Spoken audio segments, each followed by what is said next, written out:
Chapter 243. Several hundred Class 4 magical beasts on the wall. The magical crystal cannons continued to fire at anything within their 3-kilometer range, causing the ground below to have many holes.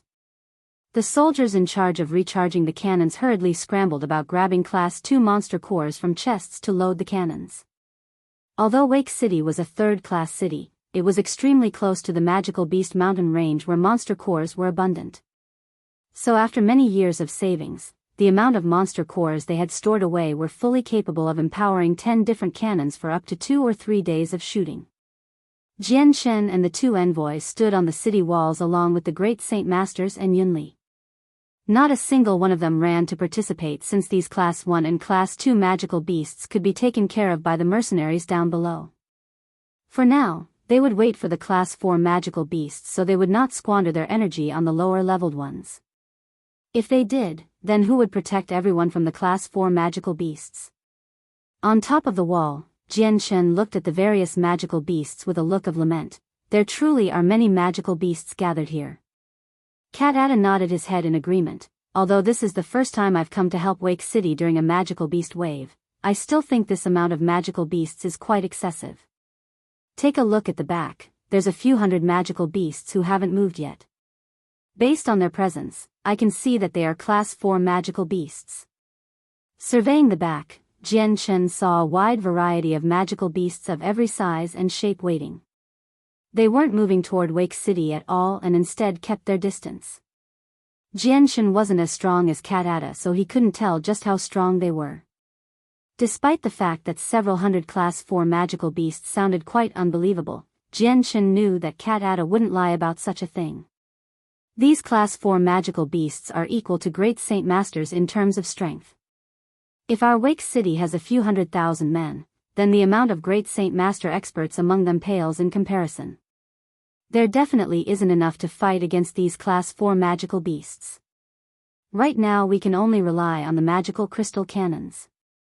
With Wake City's 4 middle-tier magical crystal cannons, we should be able to do some damage to the Class 4 magical beasts. They're about 8 kilometers away anyway. That's within the range of those cannons. Cat Ada spoke seriously before waving his hand to Yunli. Yunli, have the 4 middle-tier magical crystal cannons aim at the back over there. Those are all Class 4 magical beasts. The cannons should be enough to kill them and the pressure on us will be lessened. Yes, Senior Envoy. Katata's words were like the commands from a superior officer to his subordinate, so Yunli couldn't disobey. Without hesitation, Yunli immediately ordered the 4 middle-tier cannons to aim at the Class 4 magical beasts and fire. Bang! The cannons fired and the energy within seemed as if it were a shooting star that flew through the air toward the middle of the magical beasts. The fortunate thing was that the group of Class 4 magical beasts were well within the range of the blast zone, and so the energy blasted the ground in the middle of the group, sending dirt flying everywhere as the wild energy wreaked havoc on everything. Immediately, many magical beasts were sent flying 20 meters away from the impact zone along with some body parts.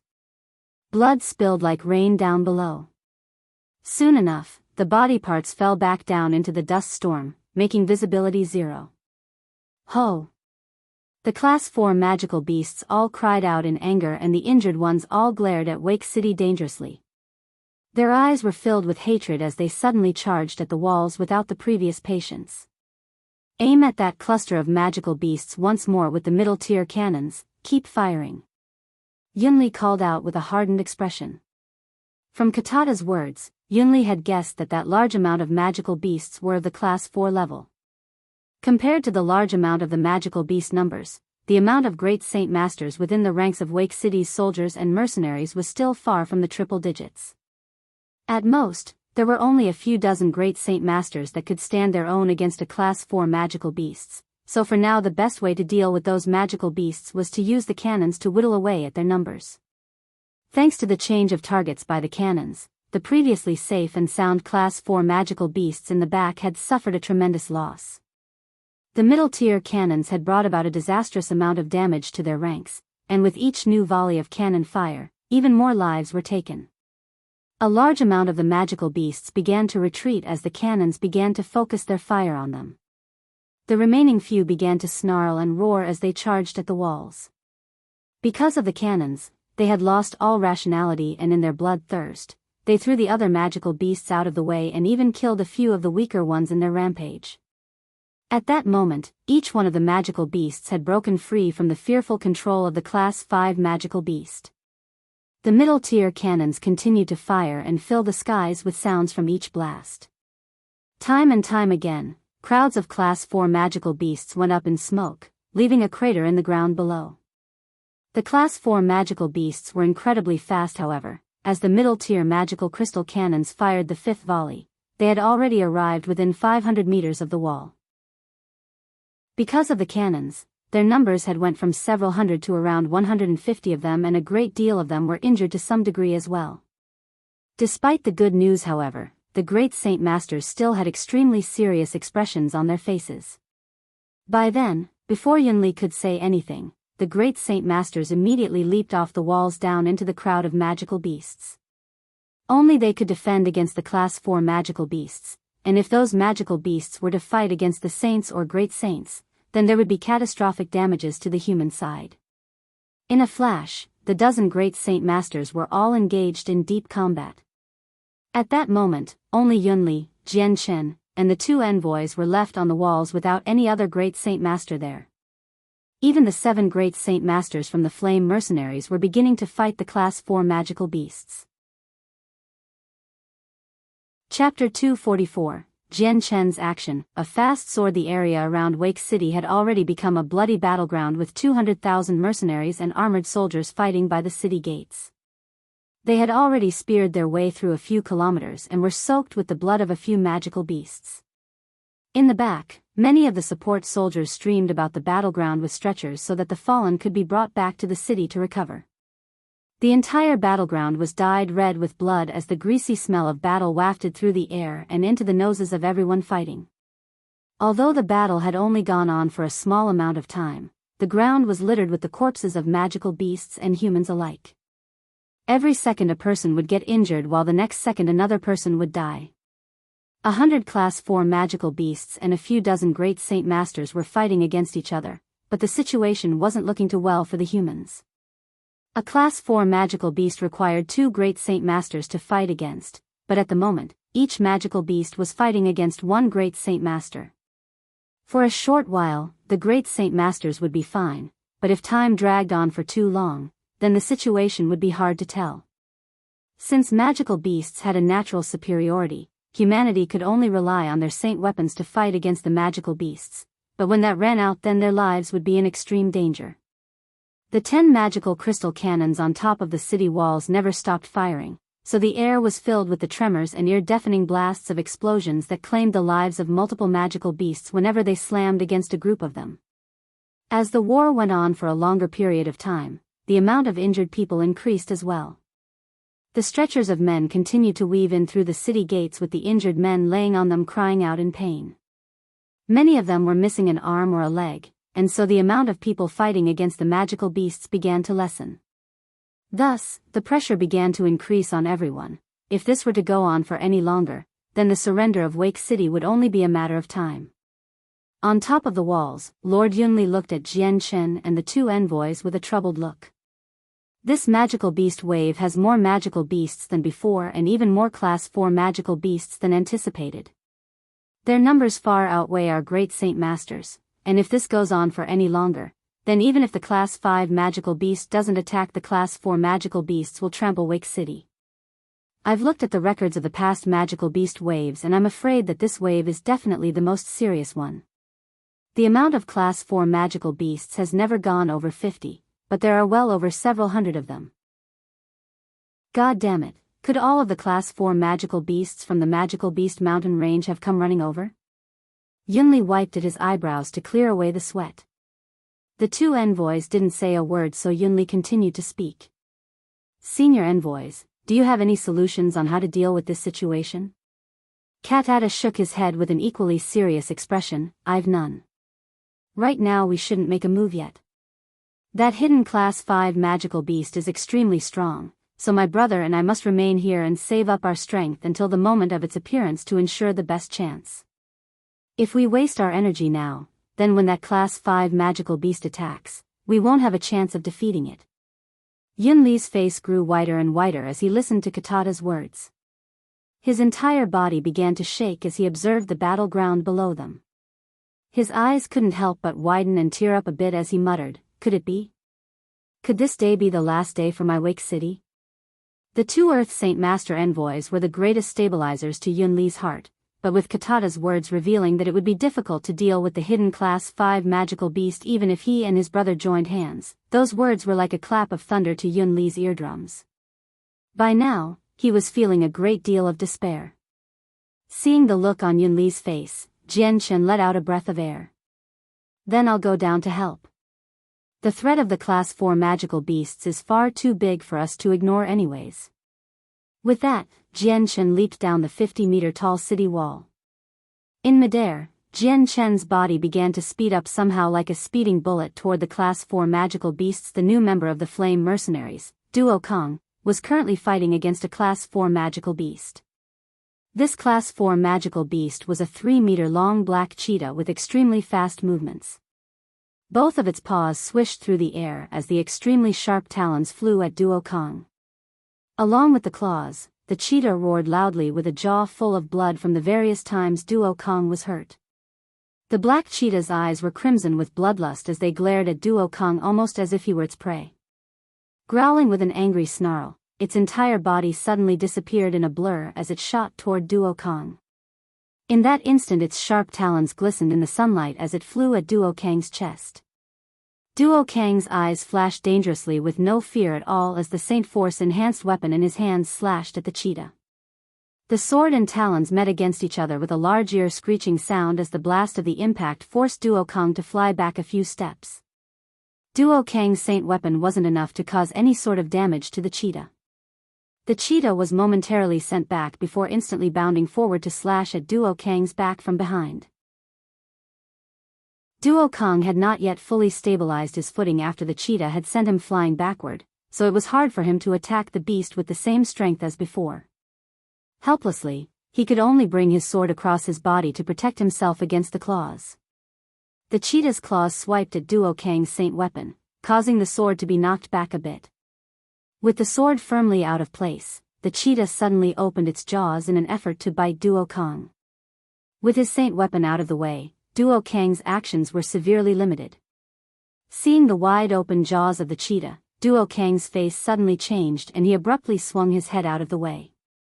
With its jaws wide open, the cheetah emitted an ear-deafening roar as it tried to clamp down its jaws onto Duo Kang's chest.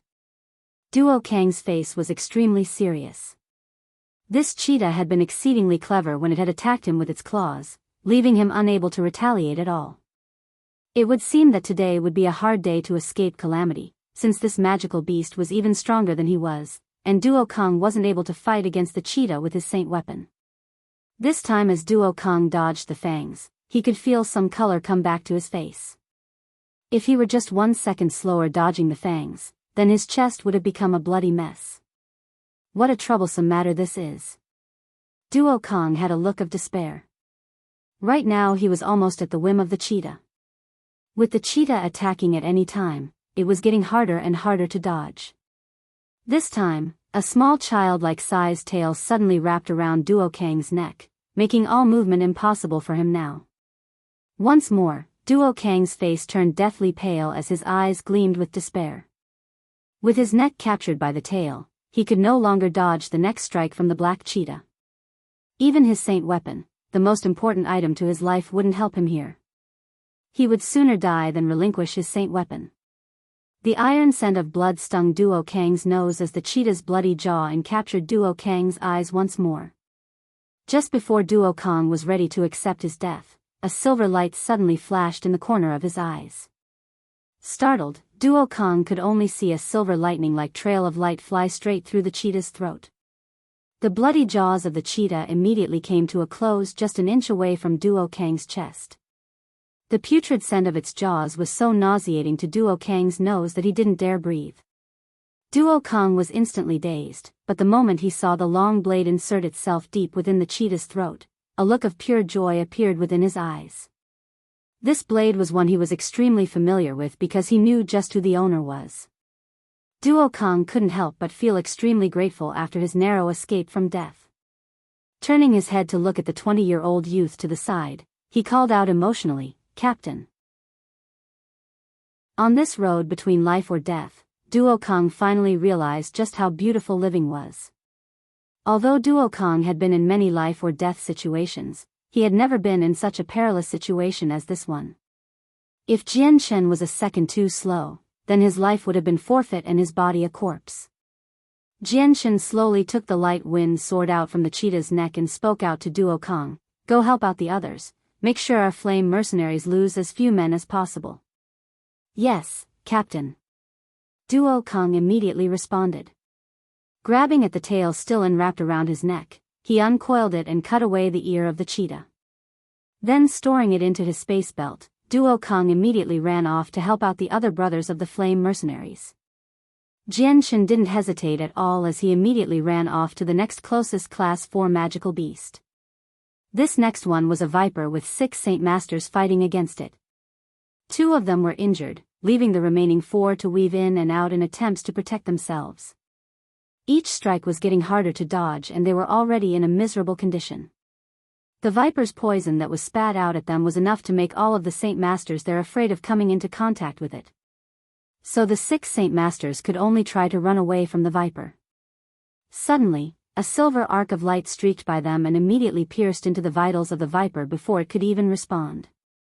The viper immediately let out a miserable hiss as it collapsed down to the ground. Jian Chen's sword was incomparably fast, so even a Class 4 magical beast like the viper wasn't able to perceive the attack at all. "Captain." The 6 Saint Masters who were fighting the viper called out to Jian Chen straight away. Their eyes had a look of extreme joy in them as they immediately recognized that their captain had rescued them. "If you're injured, head on back to get yourself treated. The rest should go help our fellow brothers. Remember, help our own first and foremost." Dropping an order, Jian Chen immediately ran off to the next beast. With the introduction of Jian Chen to the battlefield, the pressure was significantly less now. In the span of a few breaths, Jian Chen had killed a good amount of the Class 4 magical beasts.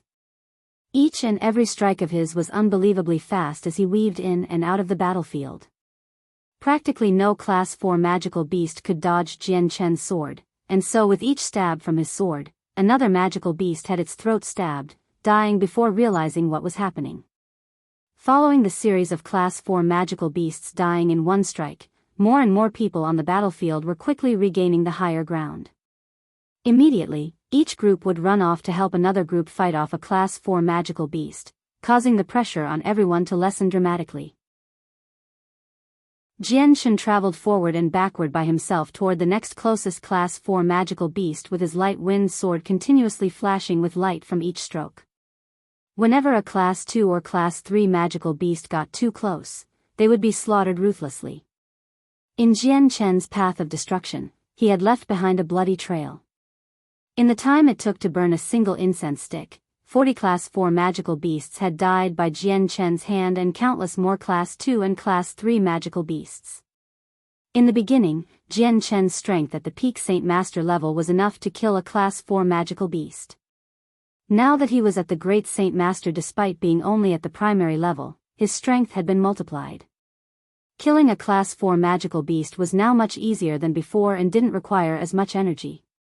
That was because Jian Chen's best point was his speed. He was so fast that the magical beasts weren't fast enough to react, and in Jian Chen's eyes, these magical beasts might as well be standing still and would definitely be too slow to dodge. In the world of martial arts, only speed would not betray you. Jian Chen's sword relied heavily on this word, speed. The moment your speed surpassed your opponent's reaction time, then that opponent would be nothing more than a moving target awaiting for you to strike. Ho! Suddenly, an extremely loud roar could be heard from a snowy white bear around 2 meters tall and 4 meters wide emerged out of nowhere and slapped a Great Saint Master with its paw. Bang! Despite the Great Saint Master using his saint weapon to protect himself, the amount of force behind its giant paw was enough to send him flying through the air, blood spurting out from his mouth. At that moment, another nearby Great Saint Master instantly charged at the figure and slashed at its belly with his saint weapon. A thunder-like sound could be heard as the saint weapon stopped right on top of its fur without leaving a single scratch. Not only that, but the recoil the great Saint Master felt from his blow was enough to send him staggering back 3 steps. The giant bear let out another roar as it moved to slap the great Saint Master with its paw. All of a sudden, a silver light flew in between the bear and the great Saint Master. Before the giant bear could even react, the silver light had immediately stabbed straight through its throat. However, the fur defenses of the giant beast was extraordinarily strong, as only the sharp tip of the sword could be stabbed into its throat. Sensing how the light-wind sword had been stopped, Jian Chen's eyes flashed with surprise. What a strong defense! Without any further hesitation, a large amount of sword qi exploded from the tip of the sword and enlarged the wound. Immediately the giant bear let out a painful shriek as it then moved away from the great Saint Master to slap at Jian Chen. Jian Chen pulled out his sword and increased the amount of sword qi radiating from it before stabbing at the bear's throat once more before it could attack him. The incredibly strong defenses that were there before suddenly disappeared into nothing as the light-wind sword pushed through the fur, embedding itself deep within the bear's throat. However, the giant bear's paw didn't stop due to inertia and continued its path toward Jian Chen. Jian Chen's right arm clenched onto his sword as he twisted his sword in its throat before pulling it out. With an explosive leap, he flew backward to dodge the paw. Jian Chen didn't care any more about the bear after that and immediately ran off to the next Class 4 magical beast. He had confidence in his last strike to land a fatal wound on the bear. His light-wind sword had completely obliterated the major parts of the bear's throat with its sword qi. With a crucial blow like that, there was no way that the bear would be able to live. Not too long after Jian Chen had left, the giant bear's body finally fell to the ground with a large stream of blood flowing from its neck, forming a pool of blood. The second great Saint Master looked at the bear's body with a pale face. Looking at its corpse, he turned to look at the other man who had been fighting it. Laz, did you kill this earthen bear? Jian Chen's death blow had been far too fast for the man to register, and when he had nearly been hit by the bear's paw, he hadn't seen Jian Chen make his move. The other great Saint Master looked at the body with an extremely shocked expression. How amazing, to kill an earthen bear in 2 strokes. Could that man be an Earth Saint Master? Laz, you didn't tell me, how did you manage to kill the earthen bear? When did you get so strong? The great Saint Master repeated with curiosity. Hearing that, the one named Laz shook his head. This earthen bear was not killed by men but by a white-robed figure. With that, Laz's voice suddenly grew emotional as he clasped onto the other man's shoulders. Lai Dao, you didn't see it, that man's strength is truly profound. He had only needed to stab twice with a speed far beyond anything I've seen in order to kill this earthen bear with ease and no retaliation. It took 2 sword strikes to kill the Class 4 earthen bear? Lai Dao cried out with shock. Laz, who is this person? Could he be an Earth Saint Master? That's what I believe as well. He was wearing white, but I don't know who he is. Laz muttered. Lai Dao looked around them only to find the white-robed Jian Chen who had just stabbed another Class 4 magical beast in the throat with his sword not too far away. Could it be that person? On the wall. This Jian Chen is quite strong. His fighting ability is somehow extremely strong to the point where even a Class 4 magical beast is nothing to him. It only requires 1 strike for him to kill one. Cat Ada looked at the group of magical beasts being killed by Jian Chen before exclaiming his thoughts out loud. What a fast sword. The soft-spoken Katafii said. Cat Ada nodded his head. That's right, his sword is incredibly fast with no wasted movements. Each stroke lands firmly and at the weakest point of the magical beast's neck. Countless Class 4 magical beasts were killed by Jian Chen's sword, and even I can only capture the hazy figure of his sword on the rare occasion. With a speed like that, it is no wonder a Class 4 magical beast can't dodge it. However, what I don't understand is, just how did Jian Chen obtain such a fast sword play like this? Could it be the work of a battle skill? No, I can tell that this is no battle skill. Katafii spoke. It would seem that this Jian Chen's identity is quite mysterious. He has to be the young lord of a well-known clan, otherwise, how could his skill be so outstanding? A young man like him already has such a powerful strength and such a fast sword. Chapter 245, Despair. 3 Class 5 magical beasts. 2 hours later, 100 Class 4 magical beasts had been killed, and practically 99 of them were all killed by Jianghu. With the Class 4 magical beasts dead, the great Saint Masters were now gaining the upper ground and were completely dominating the weaker leveled magical beasts. Jianghu didn't stop even for a moment.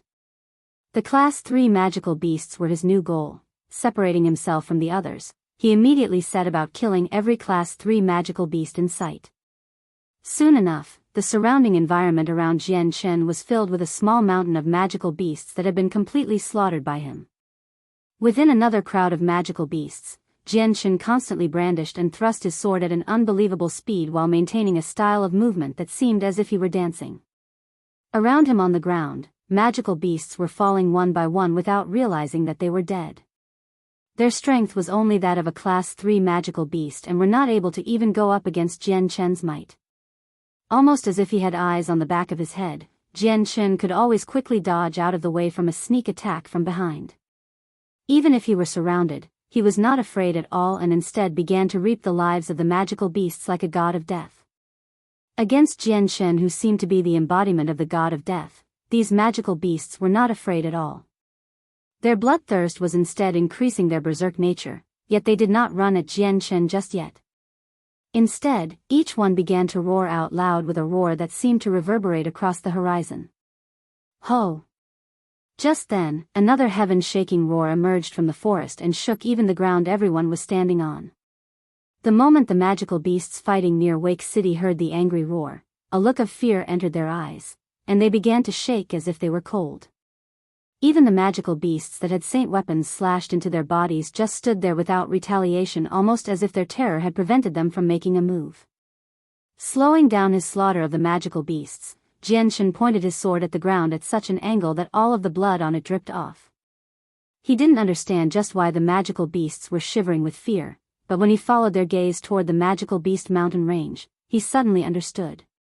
That was where the Class 5 magical beast was. Perhaps, if the magical beast was as strong as Cat said it was, then even if the 2 strong envoys joined together, at the very most they would only be able to stall it. The forests began to shake for a moment before a 5-meter-tall magical beast walked out from it. This magical beast resembled an orangutan, but not quite. It had no fur on its body, instead, its entire body was covered with dark jade-colored scales like a viper. In the daylight, the scales radiated a brilliant glow. Ho! The ape-like magical beast walked on over from the forest slowly while snarling angrily. Its roar shook the heavens and deafened the ears of everyone around so that their eardrums were trembling from the vibrations. As for the magical beasts that had been fighting the mercenaries, each one of them suddenly turned around and crawled back toward the ape, ignoring the mercenaries. This is the green-scaled ape. Its strength is rumored to be unmatched and its green scales are unbelievably durable. Even an Earth Saint Master isn't able to break them with ease. Seeing the ape, Jianghu couldn't help but cry out to himself as he felt the domineering pressure it was exhibiting. Cat stood on top of the city wall with a hardened expression as he spoke. I didn't think that the Class 5 magical beast would be a green-scaled ape. Their defenses are abnormally strong and even a 4th cycle Earth Saint Master would be hard-pressed to deal with one. How troublesome. Katafi called out right next to his brother. Ever since the beginning of the war, this was the first time Katafi's face had a significantly different expression. Suddenly, another 2 figures came out from the forest and stood behind the green-scaled ape. These 2 figures belonged to a giant-sized magical beast. One was a tiger with a golden mane of fur that was 2 meters high and 5 meters tall. Next to the tiger was another magical beast that was a few dozen meters in length, however it was only as tall as half an adult human. This magical beast resembled that of a crocodile with black leather-like skin and eyes that seemed to reflect coldly with a deadly intent. Several 2-meter-long sword-like spikes were growing on its back, and as it walked into the light, its figure only seemed even more deadly. Upon seeing the 2 magical beasts, Katata's face grew deathly pale in fright as he cried out, "Golden Fur Tiger King and a bladed crocodile." This means there are 3 Class 5 magical beasts. Katafi's face also grew white as he looked at the 3 magical beasts in front of him. He felt an extreme amount of dread now. He and his brother couldn't even fight against the green-scaled ape together, but with the introduction of the golden fur tiger king and the bladed crocodile, it would be extremely difficult to fight against 3 Class 5 magical beasts at the same time. Cat sucked in a deep breath as he tried to shake away the extremely cold feeling in his limbs. Immediately, he turned to Yunli. Quickly, notify every commoner in Wake City. They must evacuate as soon as possible. Wake City is no longer safe. Yes, I will do that now. Yunli replied with an equally white face. 3 Class 5 magical beasts were not something Wake City could defend against. Even if a middle-tier magical crystal cannon was enough to injure them, Wake City would still need at least 5 Earth Saint Masters to improve their chances somewhat. What do we do now? Katafi asked. Right now we can only hope to stall for time by blocking them. Fight so that the commoners of Wake City will be able to evacuate. Although we are powerless to win, we can still stall for time. If we can do that, then those 3 Class 5 magical beasts will be hindered for just enough time. But we still need to be careful so we don't get injured, otherwise, I'm afraid we will become easy targets for the Class 5 magical beasts and most likely end up dead. Cat spoke seriously. Katafi nodded his head without saying a word. Within the crowd, Jianghu realized that there were 2 more magical beasts standing behind the ape. The moment his eyes landed on the golden mane of the golden fur tiger king, a bolt of electricity ran through him as if he remembered a flash from the past. It was in the past that this golden fur tiger king had forced the flame mercenaries to flee. It was in the past that this golden fur tiger king had made the flame mercenaries have only 1 member left. It was in the past that this golden fur tiger king had killed Uncle Kendall and the rest of his brothers. The selfless Kendall, the outspoken Hupa, and the ever-so-passionate Xiao Dao. The members of the flame mercenaries burned vividly within Jianghu's mind like a wall scroll. The group had been a happy family for a short moment, but then, everything had changed when the golden fur tiger king attacked. Even though the flame mercenaries still exist, everything was different now. This past memory had been forever burned into Jianghu's mind so that he would never forget it. The brothers that had passed away long ago would never return. Their familiar spirits had long since disappeared into the boundless heavens and had left behind only a sorrowful memory. A fierce killing intent flowed out from Jianghu's eyes as his light wind sword exploded with sword chi. A fierce light shined from the tip of the sword, and if one looked closely enough, there was a hint of azure and violet shining in it. Chapter 246, Class 5 Magical Beast, 1 sword to strike the head. Jianghu felt no fear in his heart against these 3 Class 5 magical beasts, instead he felt only hatred. The 3 magical beasts stood still with their presence overwhelming the senses of everyone else around while causing the other magical beasts to shiver with fright. Even the mercenaries who had just been fighting them felt a cold feeling of dread within their hearts and a stone-like pressure pressing down on them. What is that? At last, someone spoke referring to the 3 magical beasts. It's too late, I can't see a good ending from here, a green-scaled ape. How could it be, not good, that's a Class 5 magical beast. Only a Class 5 magical beast would be able to emit such a pressure like this, so those 3 are Class 5 magical beasts? Heavens, how could there be 3 of them? Retreat. No one can withstand a Class 5 magical beast. Not too many mercenaries had seen a Class 5 magical beast before, but the ones that did instantly grew fearful and cried out at the sight of them. With 3 Class 5 magical beasts standing right in front of them, they all grew white with fright. Throwing down their helmets, they began to flee back toward Wake City. Even the great Saint Masters who had known about the Class 5 magical beast already had their faces pale with fright. Although they had foreknowledge of there being an Earth Saint Master expert helping them, the situation was different now. There was 3 Class 5 magical beasts, even the experts from Monarch City would not be enough to deal with them. Retreat. Everyone retreat. Immediately the mercenaries all cried out the signal to retreat. Straight after, the city gates to Wake City had nearly 200,000 mercenaries and soldiers trying to make their way inside in order to escape from the battlefield. Don't panic everyone, the Class 5 magical beast will be dealt with by us. All of a sudden, a booming voice called out from nowhere as two red streaks of light flew down from the walls like a shooting star toward the Class 5 magical beasts. Both the Earth Saint Masters Cat-Ada and Katafii had finally made a move. Although they had wanted to wait a little longer to engage to buy some time, but with the panic happening below, they couldn't hesitate any longer. If the entire fighting force were to retreat into the city, then not only would the entire city be in chaos, but it would also make the city easier to invade. Cat-Ada and Katafii were surrounded by a layer of fire like Saint Force as they flew through the sky. It took them another 50 meters before finally dropping to the ground, but still surrounded with the fire like Saint Force, they charged straight toward the Class 5 magical beasts. Fire Saint Force.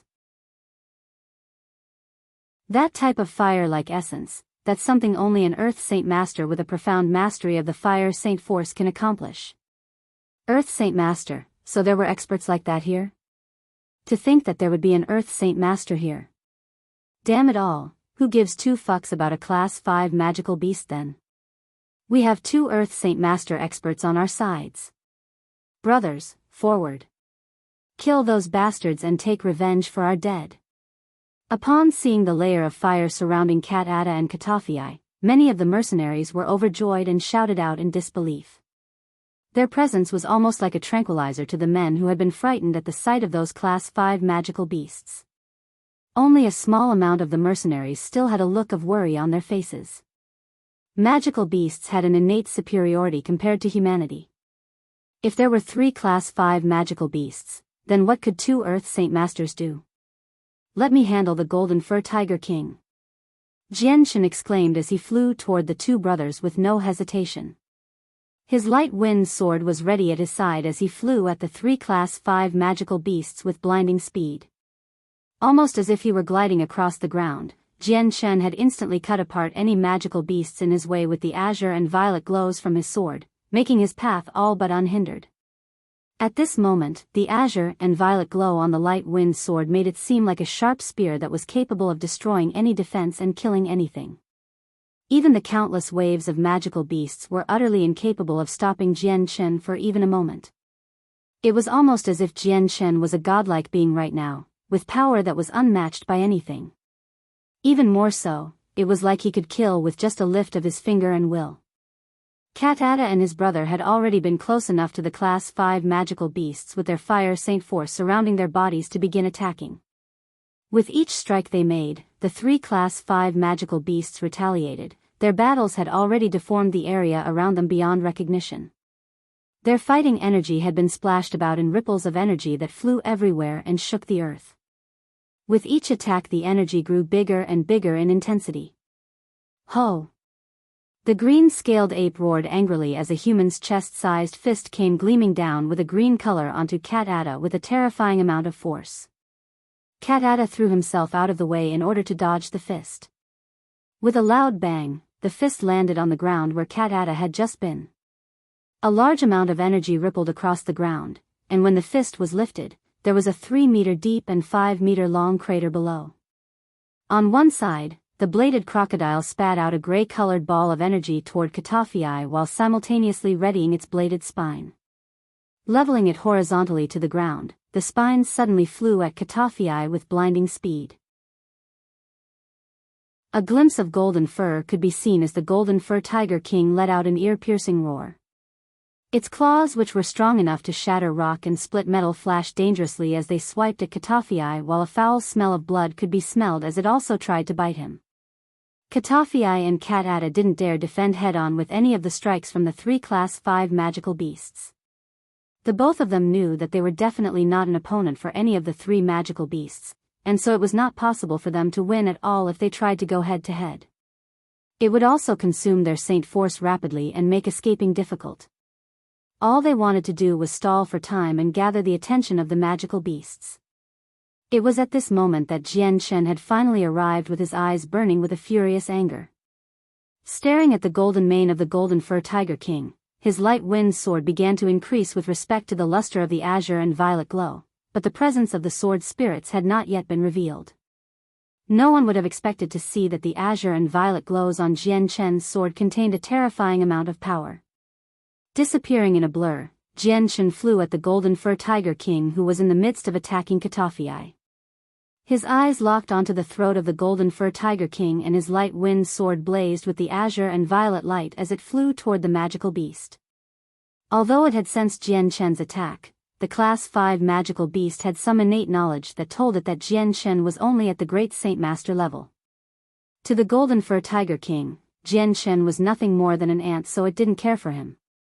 The tail behind casually flicked out to strike at Jian Chen with a speed that whistled through the air. The power in the tail was incredibly large, and even against a great Saint Master, the Saint weapon would surely break apart if it was hit by this tail. Suddenly, the tail of the golden fur tiger king made contact with the layer of azure and violet glow of light and was effortlessly cut in two.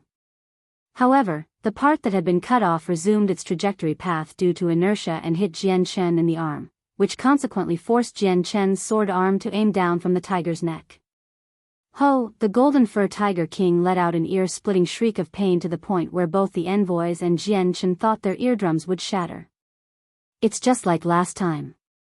Seeing how tall the golden fur tiger king was right in front of him, Jian Chen's eyes flashed dangerously as he tried to change the trajectory to its original path. The light wind sword speared into the golden fur tiger king's neck, causing the tiger to roar out miserably once more. Immediately, the head of the golden fur tiger king spun through the air, leaking blood. At the same time, a fountain of blood splurted from its beheaded corpse 2 meters high into the air before falling back down to the earth. The Class 5 golden fur tiger king had been beheaded in a single strike. Chapter 247. Punishing the bladed crocodile. The golden fur tiger king's head spun through the air, raining blood down from the sky while the body below slowly crashed to the ground. The neck of the tiger began to pour blood in such large quantities that it filled the area around it. Cat Ada and Katafii stared at the spinning head of the tiger in such shock that they had forgotten that they were in the midst of battle. All they could do was stare in absolute disbelief as their eyes continued to widen. The Class 5 golden fur tiger king was something that neither of the two brothers would be able to kill by themselves. To think that Jian Chen had simply cut off its head with ease, this was too much of a shock for their hearts to handle. Even the green-scaled ape and the bladed crocodile stopped their actions mid-flight and turned to look at the severed head of the golden fur tiger king with eyes that betrayed their shock. Not even waiting for the head of the golden fur tiger king to fall to the ground, Jian Chen immediately landed near the bladed crocodile. While the magical beast was still stunned, the enhanced light wind sword immediately flew toward its skull. Sensing the incoming danger, the bladed crocodile immediately snapped out of its confusion and swung its 7-bladed spine at Jian Chen. A large ear-piercing sound could be heard as the spine whistled toward Jian Chen's sword while simultaneously tilting its head to the side faster than Jian Chen's movement. A layer of earth began to cover its head, resembling the color and sheen of steel armor, protecting its head. Ding! A single blade on the spine struck against the light wind sword with a crisp sound as a jolting shock was transmitted up into Jian Chen's arm. The light wind sword had almost been knocked out of Jian Chen's arm, but he managed to keep hold. The bladed spine, on the other hand, even though it was a brief moment of contact between the blade and the azure and violet light on the sword managed to leave a small crack on one of the blades. PCH. A few of the blades flew past Jian Chen's sword. One of them had even managed to burrow its way into Jian Chen's chest before protruding out of his back. In an instant, Jian Chen's face had become deathly pale as blood splurted out from his mouth. The blade had carried about a tremendous amount of power, and so when it had stabbed into him, the force was almost as if a wild horse had rammed against him, causing significant damage to his body. Because of Jian Chen's cultivation method, his inner organs were stronger than usual. Trying his best to ignore the blossoming pain in his chest, he bit his lip and slammed down into the bladed crocodile with his sword. The bladed crocodile flew back and spat out a large ball of energy at Jian Chen. Thanks to the innate knowledge it had, it immediately sensed that Jian Chen's sword was not to be met head-on with after seeing what had happened with the golden fur tiger king. help me distract it. Seeing the bladed crocodile retreat, Jianghu cried out loudly. At the same time, he moved to dodge the ball of energy before flying at the bladed crocodile. A figure came into view as Catafii flew into Jianghu's line of sight. Enwrapping his saint weapon with the fire-like essence that was his saint force, he sliced down into the ball of energy. Bang! The ball of energy that had been spat out from the bladed crocodile had been cut in half by Catafii's sword. The massive amount of energy from the ball immediately dispersed into the air before kicking up the dust from the ground and obscuring Catafii, Jianghu, and the bladed crocodile from view.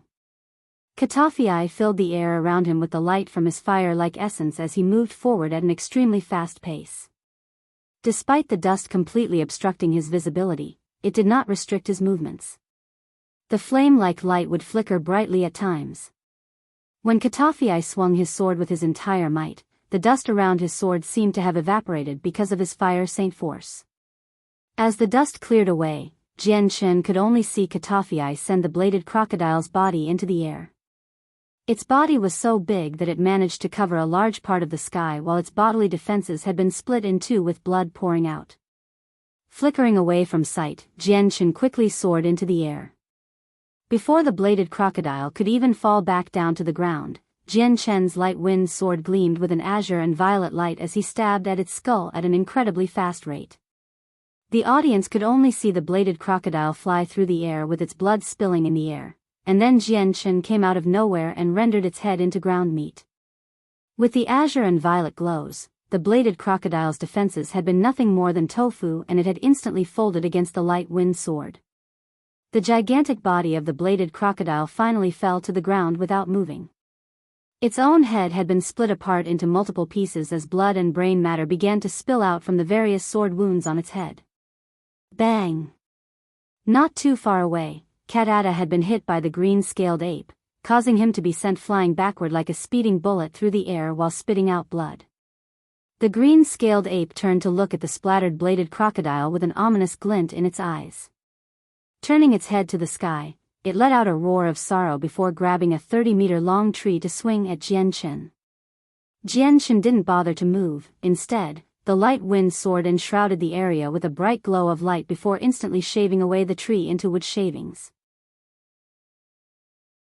Immediately, Jianghu flew at the green-scaled ape with his light wind sword aimed at its throat.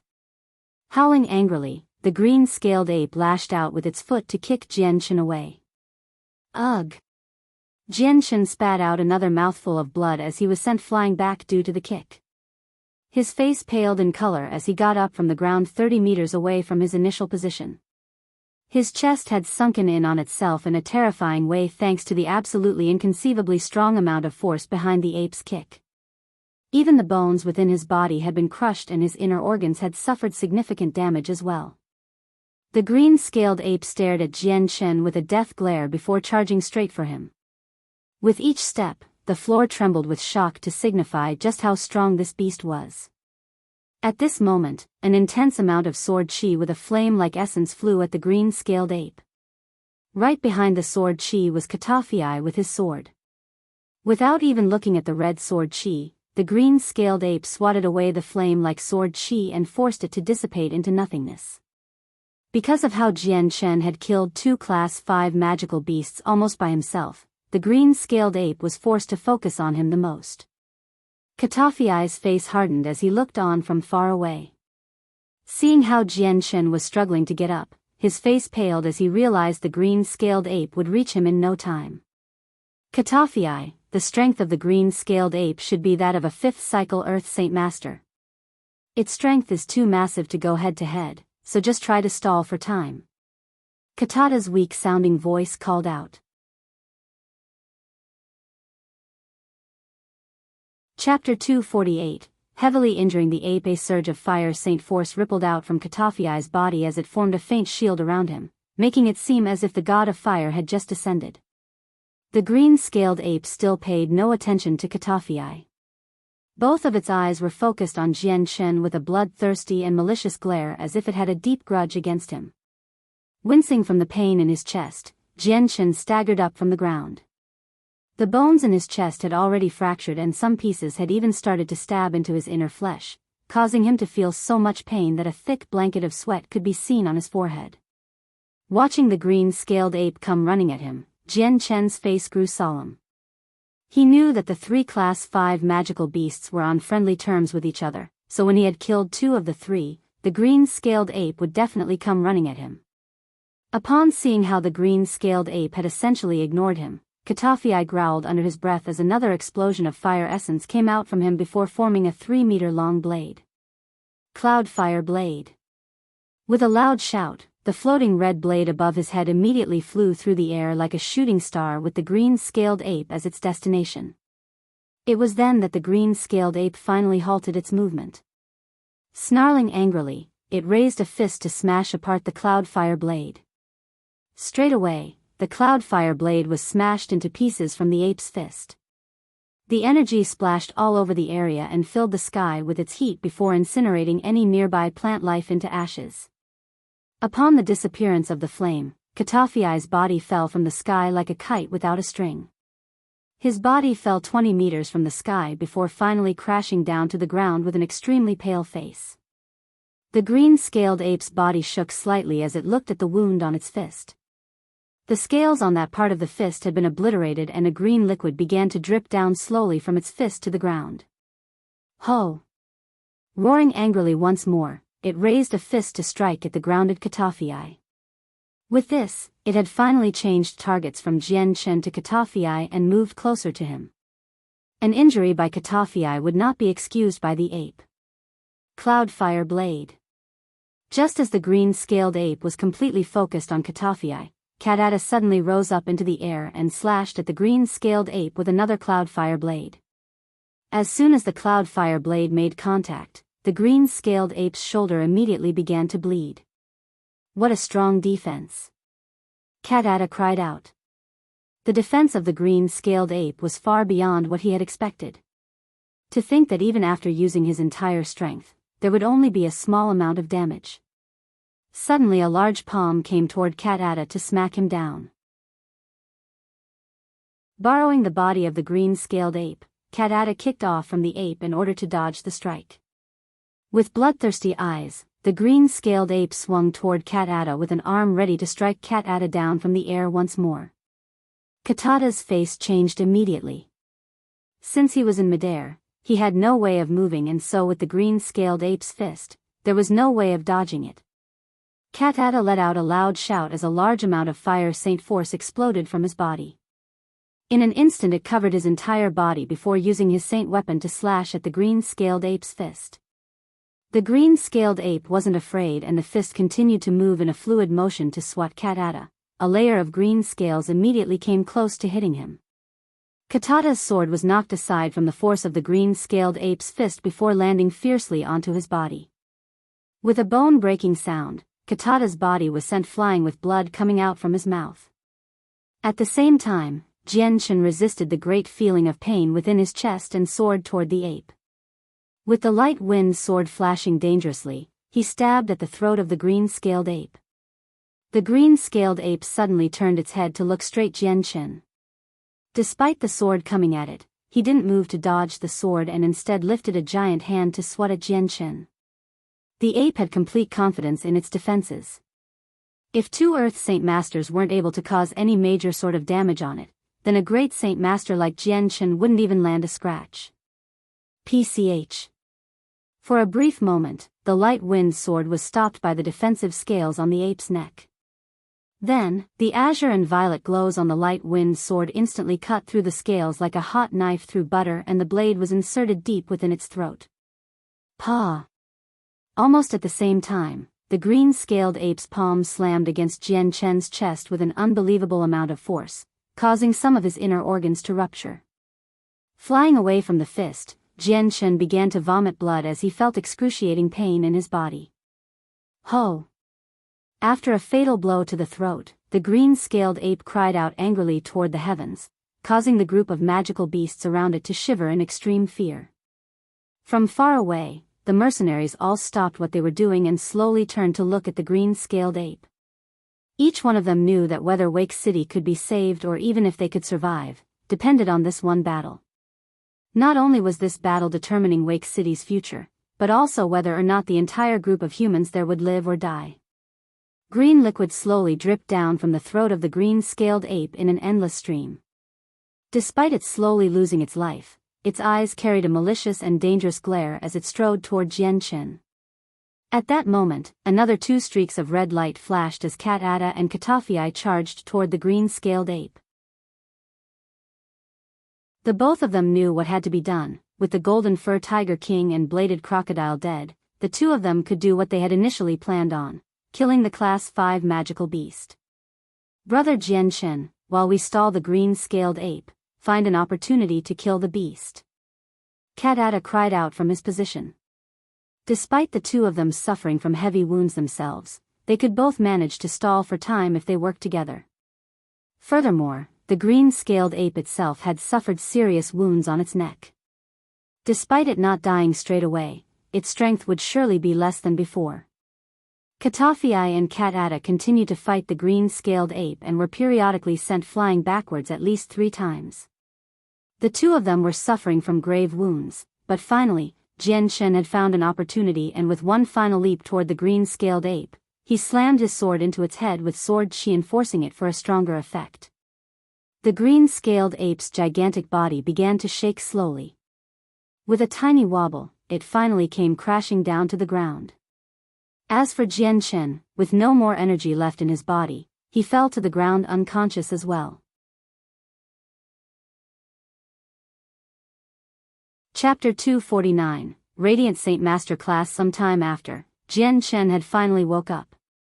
Realizing that he was sleeping in a soft bed, he surveyed the area around him only to discover that he was in a grandly decorated room. A young teenage woman sat sleepily on a stool. Taking a moment to inspect his wounds, Jian Chen realized that his inner body was in serious condition. There was a walnut-sized hole from when the bladed crocodile stabbed through his chest with its bladed spine, and the bones in his chest had almost been reduced to powder thanks to the green-scaled ape. Even his inner organs were severely affected, as some of them were starting to tear. Jian Chen slowly took a deep breath. With such serious wounds, it would take several dozen days to heal himself even with the highest quality medicine. Right now, he didn't wish to divulge the fact that he could control the Radiant Saint force. That meant that there was nothing he could do. Ah! You've awakened. The sleepy-looking girl suddenly realized Jian Chen had woken and cried out in happiness. Immediately before Jian Chen could say anything, she continued to say, "My lord, please wait while I inform the master." With that, the weariness on her face instantly disappeared as she ran out the door. Quickly, the sound of footsteps could be heard as Yunli and Commander Duo Li immediately came pacing in. Brother Jian Chen, you've woken up quite fast. This was far beyond my expectation. Both of the senior envoys told me that you would wake up in 2 or 3 days, but it hasn't even been half a day since that. Yunli laughed. Seeing Yunli enter, Jian Chen realized that he had to be in the Lord's mansion. Brother Jian Chen, this time we were able to defend Wake City from the magical beast wave, all thanks to you. Yunli spoke emotionally. Seeing Yunli and Commander Duo Li's relaxed faces, Jian Chen couldn't but ask, "Lord Yunli, what is the situation looking like in Wake City?" Brother Jian Chen, after the 3 Class 5 magical beasts were ultimately killed, the other magical beasts all lost their will to fight and ran straight back to the magical beast mountain range. Wake City is safe now. Yunli boomed with laughter as a cheerful smile appeared on his face. Hearing that, Jian Chen immediately let out a sigh in relief. This type of result was the best type. Even though 3 Class 5 magical beasts had appeared, the amount of casualties this time around is at the lowest it has ever been since the foundation of Wake City. Yunli reported. Brother Jian Chen, right now you should just rest up in bed. We've already hired a few Saint Masters from the other cities to help heal you and the 2 senior envoys, so there is no need to rush. Jian Chen nodded his head without saying a word. With a Radiant Saint Master here to heal his wounds, his injuries would definitely be healed faster than he thought. Yunli didn't say anything more than that and immediately left the room. Right now, since Wake City had just gone through a big battle, there were still things that must be done. On the second day, Yunli had brought a white-robed man into the room where Jianchen was. "Brother Jianchen, the Radiant Saint Master has arrived, please let him heal your wounds. This way, your wounds will heal at the fastest rate possible." Yunli spoke. The recuperating Jianchen slowly opened his eyes to inspect the Radiant Saint Master. The person looked to be 30 years old and wore a white robe that covered his rather frail frame. Behind him were two sturdy-looking men that appeared to have the strength of great Saint Masters. The way they stood behind the Radiant Saint Master made it seem as if they were his bodyguards. "Honored Radiant Saint Master, this man here is Brother Jianchen." Yunli spoke courteously toward the Radiant Saint Master. A Radiant Saint Master had the ability to wield a unique energy that in turn made their position within the Tianyuan continent rather majestic. Even a lower-leveled Radiant Saint Master had the same ranking as an Earth Saint Master. The white-robed Radiant Saint Master looked at Jianchen with a small smile. "So you're Sire Jianchen?" "That is me, honored Radiant Saint Master." Following Yunli's example, Jianchen spoke to the Radiant Saint Master with a respectful tone. "I've heard rumors that Sire Jianchen killed 3 Class 5 magical beasts. With Sire Jianchen's age being this young while having such strength, this is truly quite a shocking achievement." The Radiant Saint Master smiled.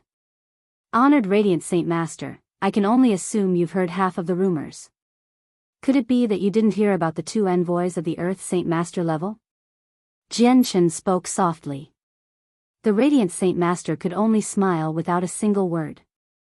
Both of the healer's hands slowly closed in between his eyes before a brilliant glow appeared from within his hands, finally revealing a milky white-colored ball. With the milky color growing to such a rich glow, the Radiant Saint Master slowly pressed it into Jianchen's chest. Immediately the ball of Radiant Saint Force disappeared into his chest and quickly began to heal his wounds. Slowly furrowing his eyebrows, Jianchen could sense that the Radiant Saint Master's control over the Radiant Saint Force was not as fine as his. When Jianchen controlled it, he did so at a faster speed, and his ball of Saint Force was even richer in concentration. His would definitely not look as simple and weak-looking as this Radiant Saint Master's did, and he would probably require only 6 hours to heal by himself. By having the Radiant Saint Master heal him, it would take at least 14 hours. Could this Radiant Saint Master be deliberately trying to slow the process? Or is his ability quite limited? Jianchen muttered to himself in secret. At this moment, he couldn't help but wonder, could his ability to control the Radiant Saint Force be higher than that of this Radiant Saint Master? An hour later, the light on Jianchen's chest began to slowly dissipate. Exhausted, the Radiant Saint Master withdrew his hands, and spoke, "Sire Jianchen, your internal injuries are quite serious. At the moment I can't completely treat you in a single treatment. I will require more time." With that, the Radiant Saint Master sat down in a cross-legged position some distance away and began to recover his used-up spirit. The other 2 men then silently stood by him in order to protect him. It would seem this Radiant Saint Master's ability is not on the same level as mine. After just an hour, he wasn't able to persevere anymore. Jianchen muttered. In a flash, 2 days had passed with Jianchen being slowly healed by the milky white glow of the Radiant Saint Force. The Radiant Saint Master held his hands over Jianchen's chest with exhaustion. "All right, Sire Jianchen, your internal injuries are all healed up now." The Radiant Saint Master smiled. Immediately rising from the bed, Jianchen began to stretch his limbs. "Honored Radiant Saint Master, your ability is really too profound. What would have taken me many days to recover from has only taken 2 days. This was all because of your treatment." Hearing that, the Radiant Saint Master had a proud look on his face before speaking modestly, "Unfortunately, my ability is still quite lacking. If it were a high-leveled Radiant Saint Master, then this type of injury would have taken just half a day to heal." Jianchen's heart pounded as he heard that. "Honored Radiant Saint Master, are even Radiant Saint Masters ranked?" "Naturally." The Radiant Saint Master nodded. "Like the fighters, even Radiant Saint Masters are ranked. A low-leveled Radiant Saint Master is only able to heal small injuries and not major ones. A high-leveled Radiant Saint Master can regrow limbs, and some can even bring someone back from the brink of death or even past." Then do these radiant Saint Masters have categories of strength? Jian Shen continued to ask, intrigued. The healer laughed. Radiant Saint Masters are categorized into 9 different layers like the fighting saints, but there isn't such a naming convention like yours. The lowest rank is the first-class Radiant Saint Master and the highest rank is the 9th-class Radiant Saint Master. Because a Radiant Saint Master relies on their spirit force, it becomes harder to improve the further one goes. As far as I know, the highest-leveled Radiant Saint Master within the Tianyuan continent is only at the 6th class. Anyone beyond that level has only been spoken of in legends. Then Honored Radiant Saint Master is at which level? A Radiant Saint Master's cultivation is much more difficult than the fighting class saints. You are able to use monster cores to improve yourself, but us Radiant Saint Masters can only rely on ourselves to improve our spirit to strengthen our bodies. So currently, even though I have been cultivating for 30 years, I am only at the 3rd class Radiant Saint Master level. With that explanation, Jian Shen had a much more detailed understanding of how the Radiant Saint Masters operated. Judging from the man's strength, Jian Shen could only guess that his own ability had to be that of the 4th class or higher. The man didn't stay in the room for too long after that. Quickly, he had gone to prepare himself to heal the 2 envoys. After his full recovery, Jian Shen decided to leave the mansion despite Yun Li's cordial wishes. On the streets, many of the mercenaries were walking with an excited look on their faces while talking about the Class 5 magical beasts. This time, there had been 3 of them unexpectedly, so that bit of information had garnered plenty of interest. I've heard that 2 envoys with the power of an Earth Saint Master class came to our Wake City. Those 2 envoys definitely killed the 3 Class 5 magical beasts. That can't be for certain. I saw 3 people fighting the Class 5 magical beasts. One of them was even a youth around the age of 20. Those 3 Class 5 magical beasts were killed by this youth alone. I definitely saw this with my own eyes, Bull. Your eyes must have grown old. How could a youth kill 3 Class 5 magical beasts? That is unbelievable. You all must not believe that. I dare say that those 3 Class 5 magical beasts were killed by the 2 envoys. Aside from an envoy, our Wake City has no one that could possibly face off against a Class 5 magical beast. What utter crap. I personally saw a youth soar up against the green-scaled ape before using his sword to stab into its head.